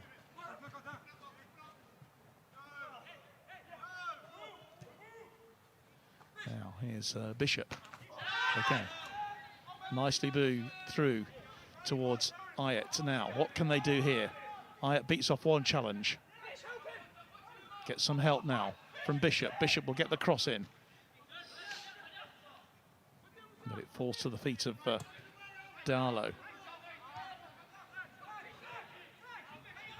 You just get a feeling the goal could be on its way. I'm not quite sure for who, but it just feels like there's a goal in the air here at the moment. Seems a bit more impetus in the game, isn't there? Yeah. Just, but great ball. Cross comes in. Oh, what a ball! It was a great ball, but Remy Custodio not quite on the end of it, and gratefully received by. Just seems to have dropped in a little bit now, hasn't he? Yeah. The little 7 up top. Ayat. Well, settle down. Yeah. He rather picked the ball up before the referee blew the whistle then, and if the referee hadn't given a free kick, that could have been quite interesting. And a small matter of the sun coming out here in Slough as well, which is always good news. With Diallo. I think we've started the second half as we did the first, really. Just returning possession, turning it over too easily, really, but... French also giving it away too. And that was a challenge there on Jack Barber, which the referee didn't like. And quickly, UCAF take the free kick. Here's Ayat. Outside onto the left-hand side then, with Bishop. That's good defensive work then from Serge, the French captain. But Bishop has got it back. He's beaten off one challenge and he's then brought down. I've got a feeling that could be a yellow card for the Frenchman. Yeah, deservedly so, but yeah, he did well there to win him back. Custodio, who's been booked there for that challenge, that late challenge. But great work there from George Bishop then. You know, it was a bit of a lost cause, didn't give up, won it back, and has won a free kick in a dangerous position now. What can UCAF do with this? Interesting to see that Mark Drysdale is charging forward, hopefully to get on the end of it. Yeah, that's a little bit of a different tactic from the first half, because they kept him back from in the first half, any set pieces. But be interesting to see what his presence is like up there, because he's a big lad. I'll tell you what, it's on an edge at box here. Brodie Gray to take the free kick then. Still on. No, it's actually not Brodie in the end. Good. And it comes to Drysdale. And well worked. It was a well-worked free kick. In fact, in the end, it was the in-swinger coming in from Phil Bright, which I think maybe confused the French, didn't it? Yeah, well-worked free kick. UCAF just doubled up on the back post, and first man just spun it off, and then just left Mark Drysdale against the fullback, who's a little lad, so could have done a little bit better, a bit more forceful. But like you say, got a corner out of it. Let's hope they can capitalise from it. As we approach the hour mark, this is UCAF's first corner. Is Another change is being made. Yeah. So off for UCAF is Jack Barber, and he's been replaced as well by. Is that Ryan Kenyon? It's his number. Short corner comes in. Now, go for the shot. One heck of a drive that was from Elliot Holmes there. Yeah, Ryan Kenyon is a substitute. He's come on the second change that Joey Collins has made then for UCAF. My goodness me, there was some power behind that shot. I think Elliot Holmes thought it was going to fly into the net. Yeah, it was a great strike. Great technique as well, just to keep it down. That's nice control by the French 22 there, by Baptiste. Onto his left foot, takes the shot! Oh, and that's a brilliant goal. That's a fantastic goal for the French there, and it's scored by their number 12, Anthony Robic. Picked it up on his left foot, found the space, and drove it into the back of the net. Well, it's a real shame for UCAF, but the French will feel they deserve that goal for all the pressure they've had. Yeah, it was a great strike, wasn't it? But you know, the magic happened from the middle of the park, where the 22 just took it down. A great control, just simple, put it wide. He's just coming off the shape and put it into his left foot. But you know, technique has to be good. But you know, we said the goal was coming. You know, whether it was UCAF or the French, but you know, unfortunately for UCAF, the French have got it. But now it's you know, it's you've got nothing to lose now. You've got to go for the game.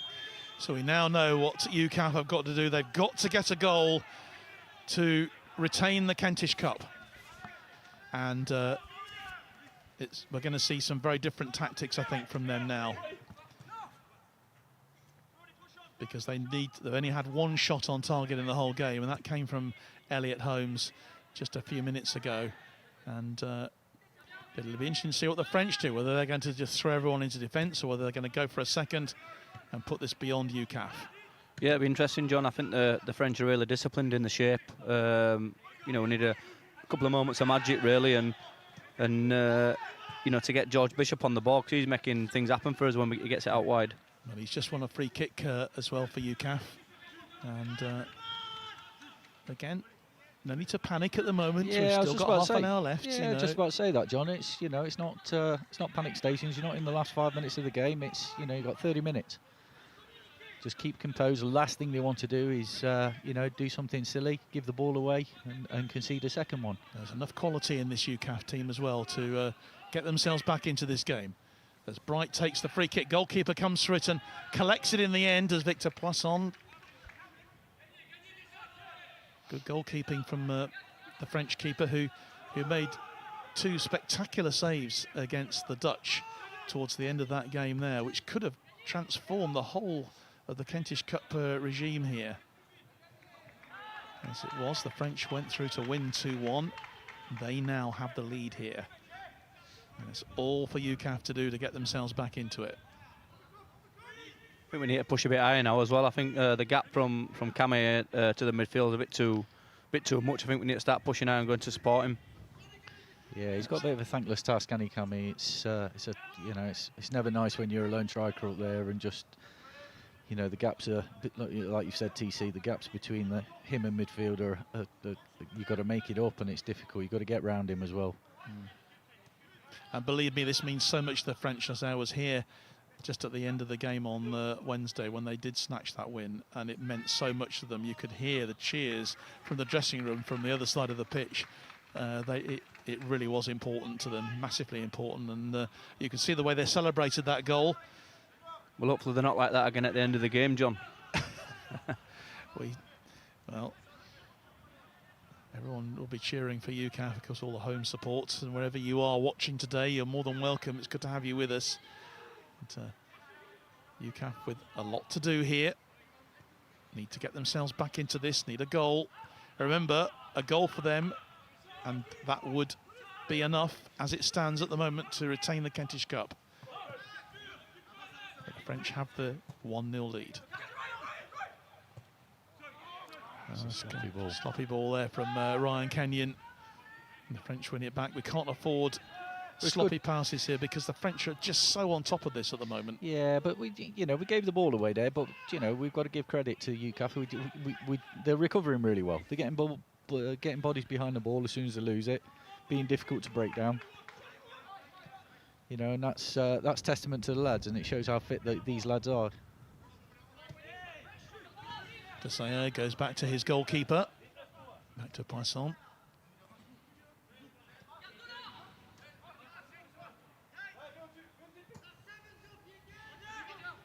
He's a clever player. Yeah. Clever player. Yeah, picks pockets. He does, he's brilliant.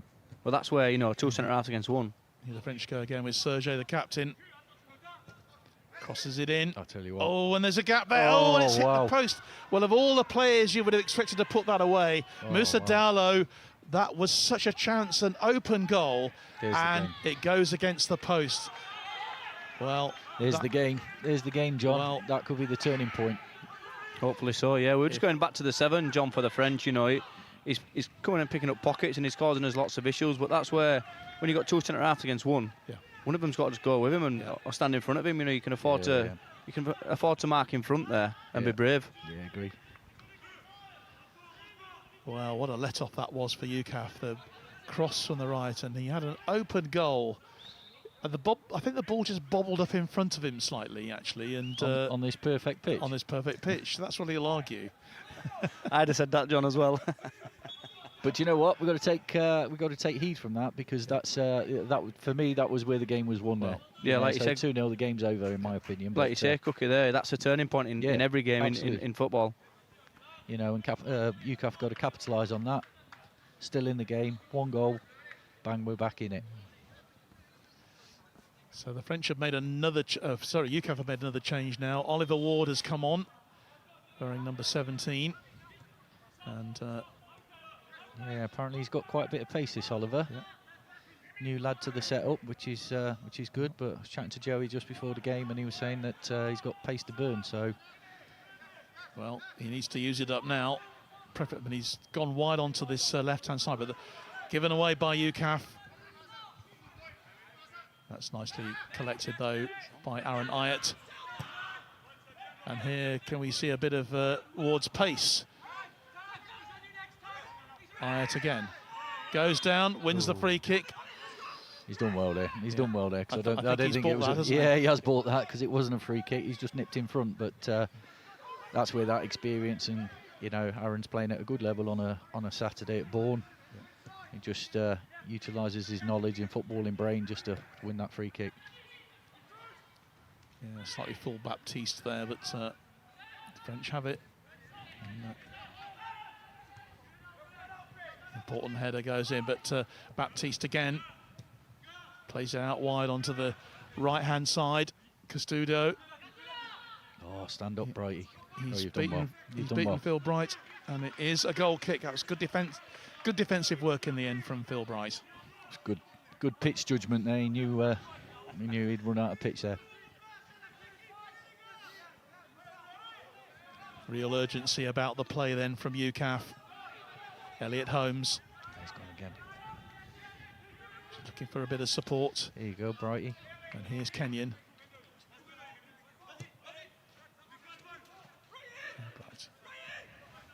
We can't force it now. We need to make that extra pass like we did the second half of the first half. Is make the extra pass, then we can get balls in behind.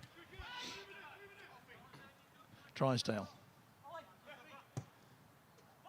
Looking to put Ward through on the edge of the box. Oh, he's defended But well it was there, good defensive work there from the captain. They talk about experience. That was Quentin Sergei there, the French captain, using all his experience. Yeah, hopefully it's commentator's curse, but I really like their fullback. He's tenacious, gets forward, good on the ball. You know, he leads. You can see him leading the team as well. Yeah, I really like him.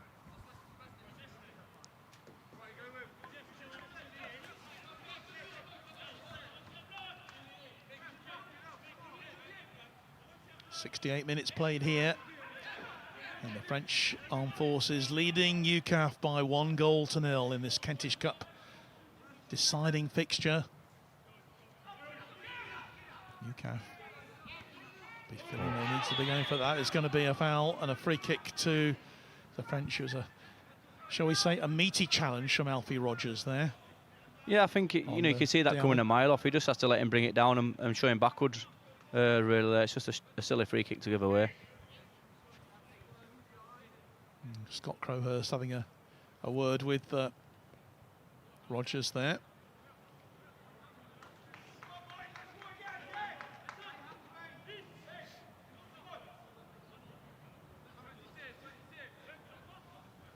Interesting that the French bench has got no players on it at all anymore. They're still warming up, I think, on that far side of the pitch, and it's very calm on the French side as the free kick comes in, headed into the hands goes of Los McCormick. The French really with a high press at the moment, making it count. Yeah, he's done well there, Elliot, though. He's won the free kick. Yeah, he's done well there because he was under a lot of pressure there. And Drysdale. And here's Elliot Holmes once more. Just looking for some support. Rogers decides to go cross field and finds Philip Bright. They're having to go long. I think a bit more patient, John. You know, obviously the French are going to sit in now. They're going to get in a compact shape off the ball and say, right, come on then, break us down. But that's where we've got to put that extra pass in. Like I've said there, the second half's been exactly the same as the first with regards to, we've gone more direct the first half of it. I think if that extra pass, it'll just pull them out of shape a bit and just be more confident. We've got some great players. But the fact is that they've just not been able to put the French defence under any pressure so far, with only one shot and one corner in this game so far. And you've got to hand the credit to the French for that, the way they've played.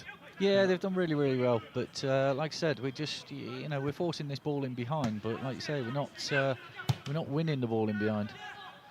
They've kept, expecting Cammy to work in a really, really small area between keeper and back four. And to be fair, the French back four are pretty mobile. They've been really resilient. So like Tom said, we've just got to lend that ball into midfield and get them out of shape, bend them out of shape, and then maybe we'll be able to penetrate. Drysdale puts the cross in wide onto that right-hand side. Bounce. Well cleared by the French, but only as far as Rogers. And here's Bright. He'll go back again. Drysdale to Rogers again. Aronayet has come back for the ball, but it's going to go wide. Aim for Ward, and he chests it down really well. And Phil Bright again does really well. Ayat again. And Drysdale. And this is Aaron Ayat.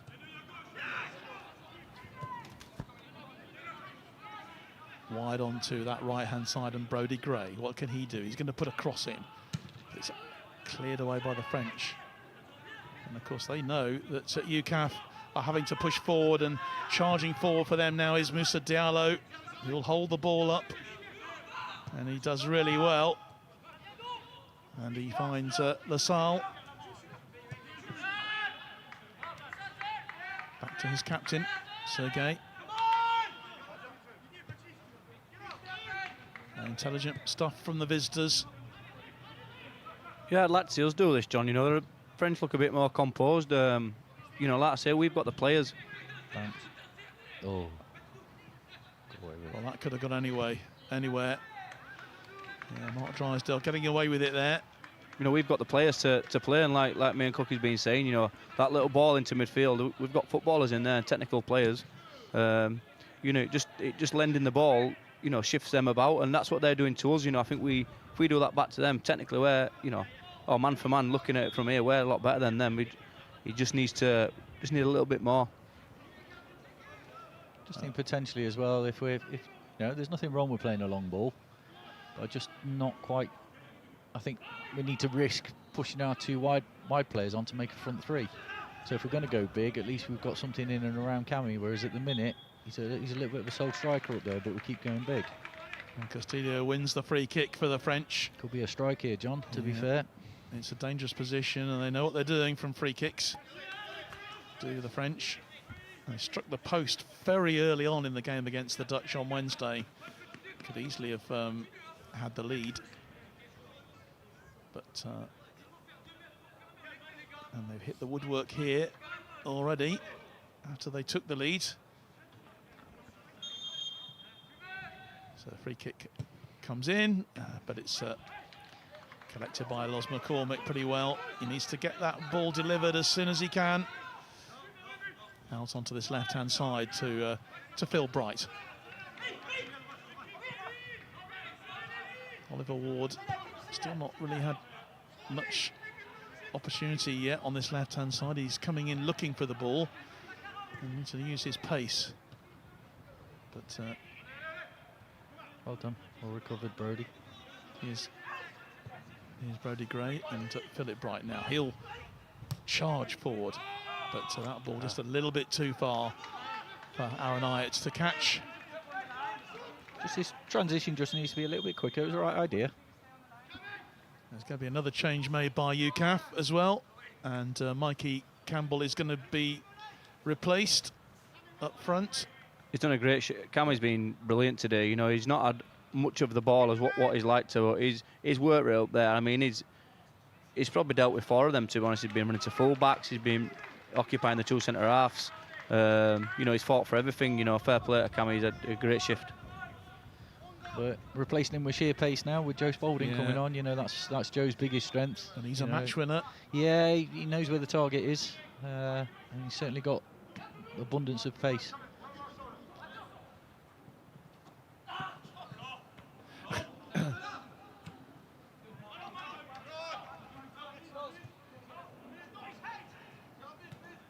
Holmes back to his goalkeeper.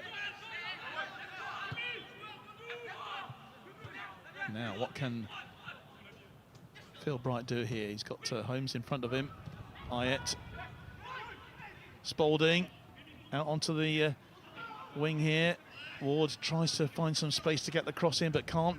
But Bright does get the cross in. Goalkeeper comes, eventually makes it at the second attempt. But I'd like to see us get a few more shots off. Yeah. Well, I said there's only been 1 shot so far from UCAF in this game. And I say all credit to the French defence really for that. And they've had 1 corner as well, UCAF. But that's a brilliantly won ball by the Frenchman, by Diallo. Takes it wide. It's going to roll out of play in the end, but it's that sort of play that he is capable of, that we've seen. Yeah, it was aggressive, wasn't it? It was aggressive. Just won the ball when he probably didn't have any right to.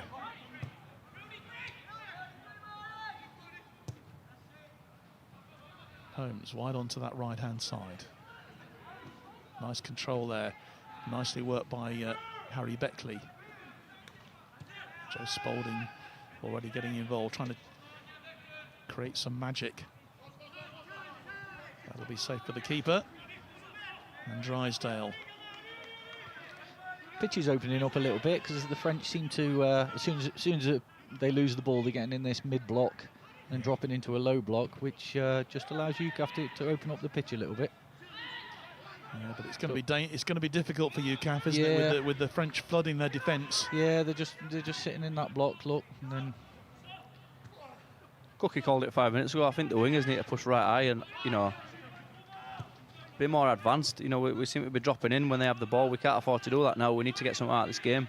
I think we need to keep an eye up, but that comes from your fullbacks pushing them on and a bit of talking on the field. Drysdale.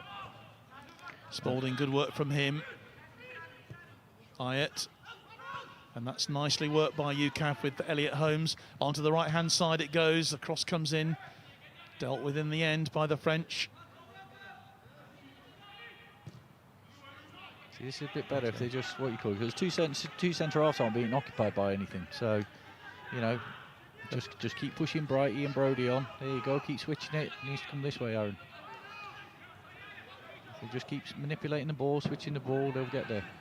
It's too straight, two direct balls. Too direct and too near to the goalkeeper. Around about 12 minutes left of this game of normal time. It's time beginning to tick away from UCAF here. I just feel they need a couple of opportunities, one opportunity to take. But all the time, of course, they've got to be mindful if the French were to get a second now, that really would be it at this stage in the game.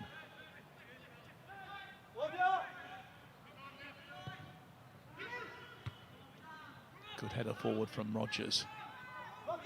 Now, there's an opportunity there maybe, but good defensive work from Destiny. Tell you what, to say he doesn't look a natural footballer, but his positioning is fantastic. Yeah, I was saying that before the game. Cookie, it must have been, 7-8 years ago I played against him, and he looked that age then. But on the field, he used to play midfield, he's really good. So it's good work from the French, and the chase will be on there. A lost cause in the end by Quentin Serge, the French captain. Yeah, we've pushed them on now, maybe the front three. But there's always opportunities, there's always hope here when UCAF have the ball. Nicely played inside. Nice work from UCAF. Elliot Holmes going in there, and the chase is on from Aaron Hyatt into that corner. French defender, French fullback gives it away. The captain gives it away in the end, and it will be a throw to UCAF. Just that final touch. We're starting to play a bit better now. It's just that final touch. It's just not quite there. Once that comes, I think we'll get some out of this. Yeah. Those front three and Harry Beckley and is it Ollie on this side just need to come in a little bit off the shape, and it'll just open that channel up for Brighty and Brody to get on. We just seem to be playing a little bit in straight lines, so Brighty and Brody are just directly behind Harry Beckley and They just need to vary that shape. Alfie Rogers then with the throw. Aimed for that near post. It's cleared eventually by the French. And Phil Bright nods it back into play. Now, here's your chance. Opportunity for Ward. Beats one man. Nice touch from Hyatt. Shot comes in. And it's out of the ground in from Elliot Holmes. But that's what they've got to be doing. Yeah. They need to be peppering the goal. Yeah, it's better. Doing as best they can. Yeah, worked the opening well. And nice to see Elliot having a shot from 25 yards. Yeah. It would have scored a decent 3 points in rugby union, that one. Or rugby league. A drop goal in rugby league, perhaps. Yeah, league's me. I'm a Yorkshire man, John Hart, so league's for me. 1 point from a rugby league. The French making a substitution here, and going off for them is Remy Castidio, and he'll be replaced by Jonathan Lesage. another very experienced player in this French lineup. So your French twang's come along these years, John. It's getting there now. I'm just working on the English now, to be honest. Francois Petit making these changes, and he knows what's at stake here. Around 8 minutes left, plus stoppage time. Still time, still time. Just don't need to panic. There's always time until that referee blows the whistle. And the game the other day was a prime example, wasn't it? What were we, indeed. 92nd, third minute, or whatever it was? It Just was. you know, and the French have nicked it on a set piece. You know, that's all you need. That one little bit of quality. Indeed.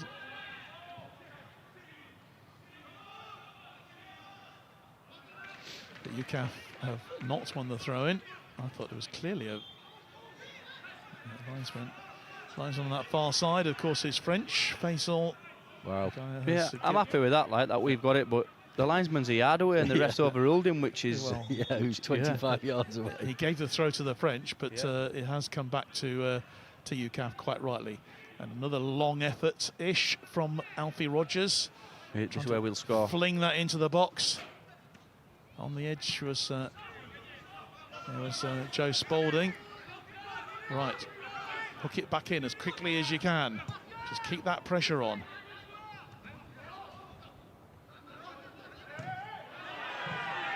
Good defensive work from the French. They win the throw. Thought that was a UCAF throw, to be fair. I think he's evened that one up, hasn't he?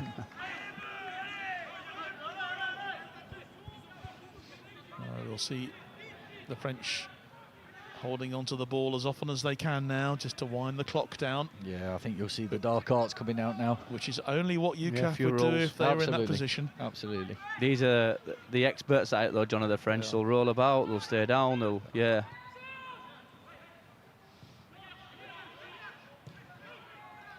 goes back to the goalkeeper in the end, who's been busier in the second half. I'm sure that will have worried a little bit Joey Collins, that he wasn't busy enough in that first half, the French goalkeeper. In fact, he wasn't busy at all. Oh, clever. It's clever play from the number 7. Clever. Gets the shot in. Saw it, didn't he? Yeah. He's clever. He'd have been happy for that to fly out of the ground as well, to be honest. Second ball on the pitch, which delays Los McCormick taking the goal kick. He's going to take it long and straight into the clutches of a Frenchman. Nice flu ball from Diallo. And here's the skipper going through, offside. Well, he's done. I'll tell you what. Thumped it into the net, but the offside flag goes up, much to the annoyance of the French striker Jonathan Lesage, who's just come on as a substitute. Again, it was that full-back, wasn't it? Put a nice ball in. That's good work there from Ryan Kenyon. Out wide onto Great that touch. right-hand side. Great touch from him. Well, the first one was. Good. Holmes. Keep moving the ball. Just got to keep the French it's looking really, for it. Yeah, it's really difficult for UCAF because they're, they're just sitting in there, aren't they? And then just picking up the pieces now. UCAF have got to throw a little bit caution to the wind, which is leaving them a little bit exposed at the back. But good control from Phil Bright.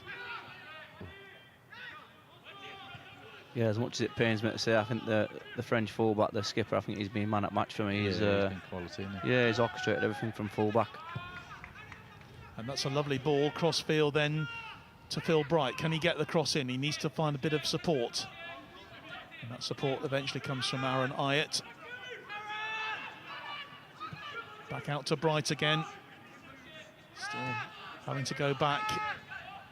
Drysdale.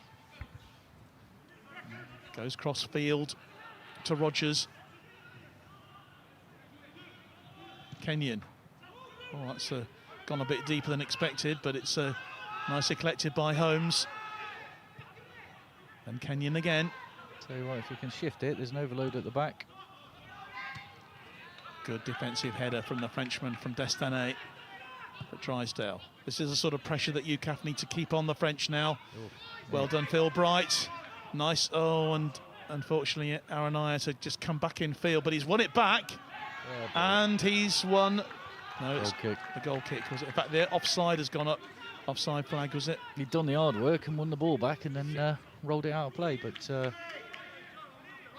Well, from Big Alfie Rogers up top, I think, you know, it's a good move. Is that here go the French look sitting down on the floor? But yeah, like Cookie said a few minutes ago as well, they're leaving our centre halves. Well, leaving them. You know, nobody's on them. So, you know, I think it's right. The right thing to do is throw Alfie up top. Ladislas Dinimabo is the man up front, and we know how dangerous he is. You can't afford to give him anything because he's got incredible pace. But we've just got a couple of minutes left now of normal time, plus whatever added time Scott Crowhurst wants to add. Been a few substitutions. There's not been too many stoppages in the second half. So time is just beginning to ebb away from UCAF here if they're going to retain the Kentish Cup for 2025. But they have an opportunity now. That's a through ball, chased on by the French and the Dutch. Keepers them. Well, I say the Dutch, he's wearing orange shirt, is Victor Poisson. He's made that challenge, he's gone down. There was a little bit of contact there, as you would have expected, but maybe not quite to the level that he was expecting. He's done well though, hasn't he? He's read it. You know, so to be fair, it was a good through ball. Yeah, exactly what UCAF wanted. But keeper, you know, sharp off his line, especially in the 88th minute. It's good concentration. Alfie Rogers has pushed himself up, and Poisson is just signalling to his players to get forward. It's a long clearance and not pretty now. No, just get the ball forward. This is Route 1 stuff now all the way. And really, it's all going to depend on how much time Scott Crowhurst is going to add at the end of this match.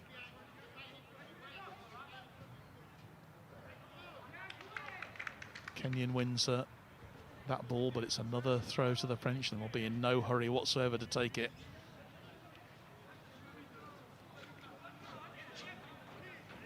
So it's disappointing at the moment for UCAF.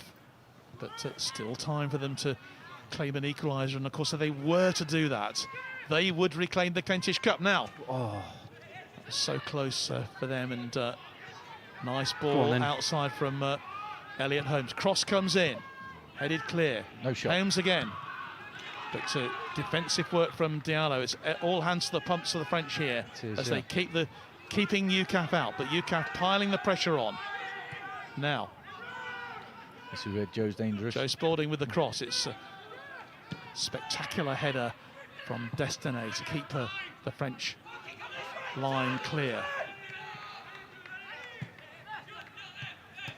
Everything hinging now on these last few moments for UCAF.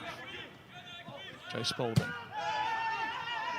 Ball didn't go out of play, says the assistant referee. Unfortunately, Ward couldn't control it. French will hook it forward, just out of danger all the time now. We are into stoppage time at the end of this Kentish Cup final. UCAF trailing by 1-0.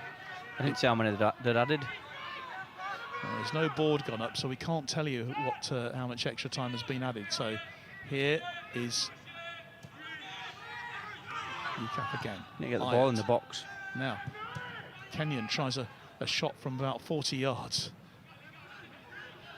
Goes out of play. It'll be another throw to UCAF. The ball's flying 3 balls thick and on the fast pitch to try and get this momentum keep it going for UCAF.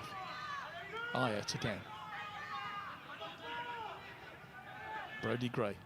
We threw big man up top and we haven't hit him once yet. You know, we're keeping ball. We need to get it into him, get it into the box. Phil Bright. Back inside to Ayat. Been really clever, this fullback, because every time Brighty's got the ball, he's shown him back inside, stopped him getting it on his left and swinging it. Long ball in. Aim for Spalding. Ayat. And the offside has gone up. And this time it was against Oliver Ward, I think, who just strayed into an offside position. Come on, must have a couple of minutes left. Come on. Last push. time running out on UCAF, having held this Kentish Cup for the last 2 years. And remember, it was the French who won it 3 years ago when it was last played here in the United Kingdom at Havant and Waterlooville. That time they won it on goal difference. This will be UCAF's first defeat in the Kentish Cup for about 10 years. But there's still time, still hope. So quickly, getting that ball away quickly as possible. What can UCAF do in the time that remains as they stay composed here? Brodie Gray, long ball forward, but easily cleared out by the French. Good work from Kenyon there, gets in there, picks the ball up. Oh, and it's just a little bit too long. I think that might be the last action. We'll start 3.5 minutes on the clock. We've had 2.5 minutes of stoppage time. Getting on for 3 minutes now. Kenyon loses out. That's good control from the number 7. So dangerous he is, and this will suit the French down to the ground. They can play the ball forward. Second goal, has been missed. And it was a great opportunity for Anthony Robic, who got the first one. He's shown a yellow card for booting the ball into the... I've got a feeling he might have been offside, actually, and he carried on. But UCAF, now, what can they do here? Here's Philip Bright. Put it in, Brighter. It's a deep... That's just no use whatsoever. I think that might be... desperation time. 1 minute left, is saying referee. We have 1 minute to go. And UCAF urging the French on to take this. Could be another yellow card for Poisson if he takes too long with this. He's just telling everyone to keep calm. And you know how much this would mean to the French if they were to take this Kentish Cup back across the channel. Goal kick is taken. And it's headed on. He's in. And he's in with a chance. Penalty. A penalty. Yeah.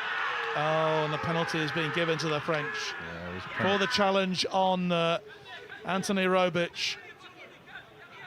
He's been congratulated by his teammates. 50-50, but the challenge unfair, said the referee. And it's going to be curtains, unfortunately, for UCAF, because even if this penalty is missed, there probably won't be enough time for them to get a restart. Just one ball forward, John, and a bit of willingness to run in behind, you know, and cut across his man there. It's ultimately highly disappointing for UCAF, and it's going to be Ladislas Dumama to take it. Remember, he scored the winner in stoppage time against the Dutch. He's got the penalty. Up against him is Los McCormick in the UCAF goal. If he puts this away, it is definitely all over. And it'll be the French.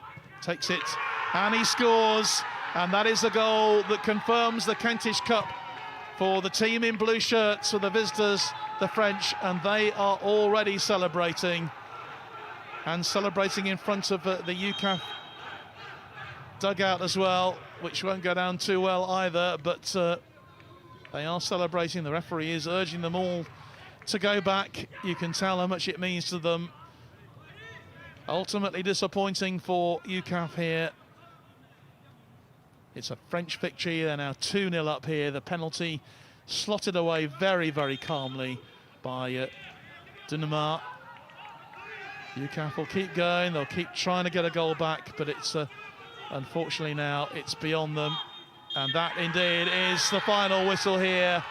And the Kentish Cup has been lost by UCAF. It's been won by the French team, who, gentlemen, I think we have to say were definitely the better team throughout the whole 90 minutes. Yeah, it pains me to say it, unfortunately, but over the 90 minutes, yeah, I think, you know, the French obviously dominated the first sort of 30 minutes of the game, and then they did the same in the second half, and, you know, they had 3, 4, 5 good chances, whereas, you know, UCAF, you know, were limited to chances, to be fair. But you know, it's a new squad for Joey. It's great to see some fresh faces in, but you know, where credit's due, you've got to be the bigger man and say, well done to the French. Yeah, congratulations to the French. And Tom, I think what Andy has said there, absolutely right, isn't it? Correct, yeah. Like I say, fair play to the French. You've got to, applaud them and say, well done. But like I say, for the UCAF, for us, like Cookie said then, we've got a lot of new players, so a lot of them lads can hold their heads high. They've got a lot of experience now, and we'll take that into next year's competition, and we'll be better suited. And you have to remember that UCAF have absolutely dominated the Kentish Cup for the last decade. This is their first defeat going back a long, long way. They lost the cup 3 years ago, but that was on goal difference. They didn't actually lose to the French. It was a draw. The French had actually outscored the Dutch as far as against UCAF, which meant that they won it on goal difference. Yeah, absolutely. And a loss doesn't define you in any way, shape, or form. And it's no different to obviously the single services that they all have a transitional period. And new players come in, old players retire, etc., etc. So it's a transitional period. They've got a new backroom staff, new squad, and Joey, will learn a lot from this experience, and I'm sure they'll come back stronger and retain it back to where it belongs next year. Well, we really hope so. But it's the Kentish Cup was set up not for one team to dominate, of course, and I suppose the thing that Joey will probably be the most disappointed about today was the lack of attempts on goal. Just one attempt on goal in the whole match, and just one corner. I mean, we've said this already. Massive credit to the French for the way they defended, but UCAF needed to be more potent, didn't they? Yeah, definitely. Obviously, Joey's a great manager. He has been for many years. He's managed at a great standard, and this will hurt him. And like you say, his teams, are more attack-minded than what that's shown today. But Joey will regroup. They've got the Germans next month, on the 13th of next month. So it's a quick turnaround. So hopefully we can get back to winning ways then. And they've got the Irish Defence Force to play as well in December. So there's still plenty to play for in this UCAF season, as the cup, that famous old trophy going back to 1921, is there, and it's going to be proudly raised by Quentin Sergei, the French captain, very, very shortly. Some outstanding performances from the French team today as well, you have to say. I mean, we highlighted Diallo, the number 13. Yeah, for me, John, and we'll come back in a moment. Kath is down pitch side, and she's got a couple of people to speak to. Kath, over to you. Well, I'm live with the French coach. Nicolas, you must be delighted. I know this is such a fierce rivalry with the UK side. You must be so happy with that win. Yes, it's a new tactic because we played with some players in the first match, and we changed a lot of players for the second match. I think we are better. We was better than UK for this game. And how much does it mean to play for the French military here against the UK armed forces? How much? I don't know. In fact, I don't know. It was a very difficult game, but I go with my player. Sorry. Got the presentation. Well, back here then, the successful French manager there with CAF. Congratulations to them. Presentation time is being made right now, and massively contested games this week, so great competition as ever as the Kentish Cup is. But this year's winners are obviously France, and I'll just hand over to Brigadier Lee Drummond. He's bring your skipper across, and congratulations to France, the winners of the Kentish Cup 2025.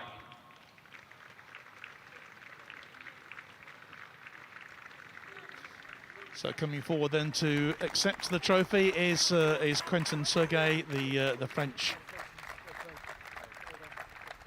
captain, and also alongside him is Vincent Destinet, of course, who captained the team in their game against the Dutch. And you can see there the celebrations which the French have now. The UCAF players leaving the field.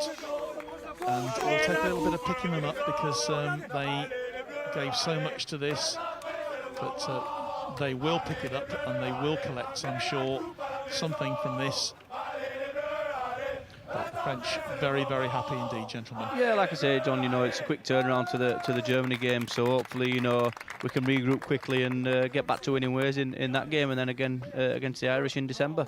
And of course, it doesn't matter who wins in a way. That the team that does win has got to enjoy the fact that they've won and enjoy the celebrations, because these don't come round very often. No, and you know, we mention it all the time. This tournament is draped in history. You know, it's the oldest competition in Europe, in the world. So you know, it's a prestigious trophy to win, and you know, ultimately over the 3 games, generally the best team wins it. So you know, and credit to the French. You know, they had a bit of a sticky game against the Dutch and came through it. That showed, and then obviously won today. So you know, fair play to them. 2 games, 2 wins. Now, I think just before we go, I'm not absolutely sure, but I think Joey Collins, the UCAF head coach, is down there and waiting to talk to Kath.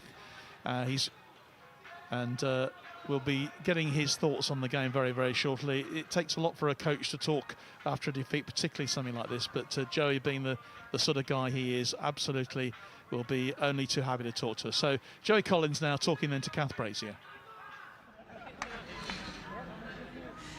Joe, I know it's disappointing. I know you would have wanted so much more for your players, but A, can you take any positives out of that, but also see where the French won it in the end? Yeah, obviously, firstly, congratulations to the French. I thought on the day they were a better side. The positives for us, we've got some young new players. We've bled them into the system, you know, and they've got to learn that this is football. Unfortunately, you can't win every game. You've got to take the positives, what we have from the squad from this week, bringing the young lads through, getting some of the other lads who haven't as much experience getting into games. So, yeah, again, congratulations to France, but the positives for us as we move forward. And you can see from the disappointment of the UK players and the jubilation of the French how much this means, this representation, this international football. So we know that going forward, whoever joins in, you know, plays in the Kentish Cup, you've got that. You've got people who will now want to come back next year and win the cup back. Yeah, 100%. This is the pinnacle of service football. You know, these lads should be absolutely smashing the door down to try and get a UCAF cap. You know, to come out here and represent your country, to represent your service, you know, as a 3 services one, you know, it's the biggest privilege you'll have. They'll learn from this, they'll get stronger, and we go again. And you have to go again against the Bundeswehr in a month or so time, and then possibly the Irish Defence Forces as well. 2 really competitive games. You looking forward to them? Yeah, 100%. You know, this is why we are in football, to play in what is 3 cup finals. You know, the chance to take silverware in any event is massive. You know, we've got to now rebuild a little bit, get our backs up. That'll hurt them lads today. That'll really hurt, and it should, because, you know, watching anybody celebrate in front of you is difficult. But hopefully that'll give them some more experience. We'll patch everybody up and we'll get them out for the Bundesliga game again, which will be an absolutely tough fixture. So yeah, we look forward to it. Brilliant. Well, look, go inside and talk to your lads, and sort of, I'm sure, you know, they'll be up for the next game. No worries whatsoever. Thank you. Thank Cheers. You, Joe. Thank you. So there we are then, Joey Collins then with his thoughts ultimately on a defeat for UCAF here in this Kentish Cup match against the French. They've gone down by 2-0. Just a final thought from my 2 co-commentators today, from Tom and also from Andy. You know, a lot for him to pick up after that, because football, you're only as good as your last performance, but the next game is always the most important one.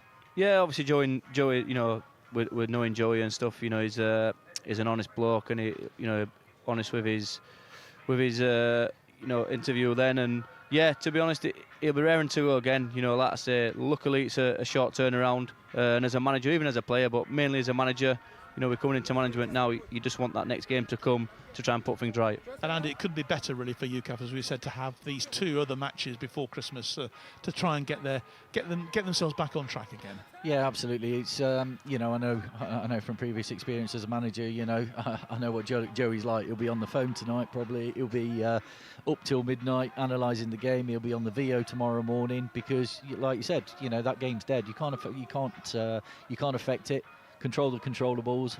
do your analysis, and he'll be rearing to get the squad back and go for the German game in a couple of weeks' time.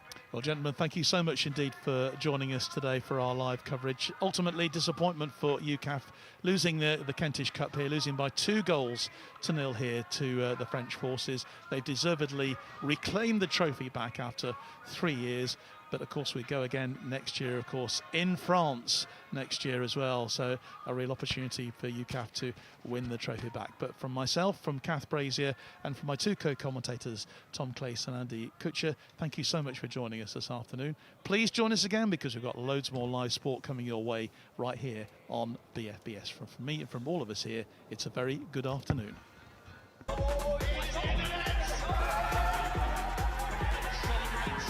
Because they are the Kentish Cup champions.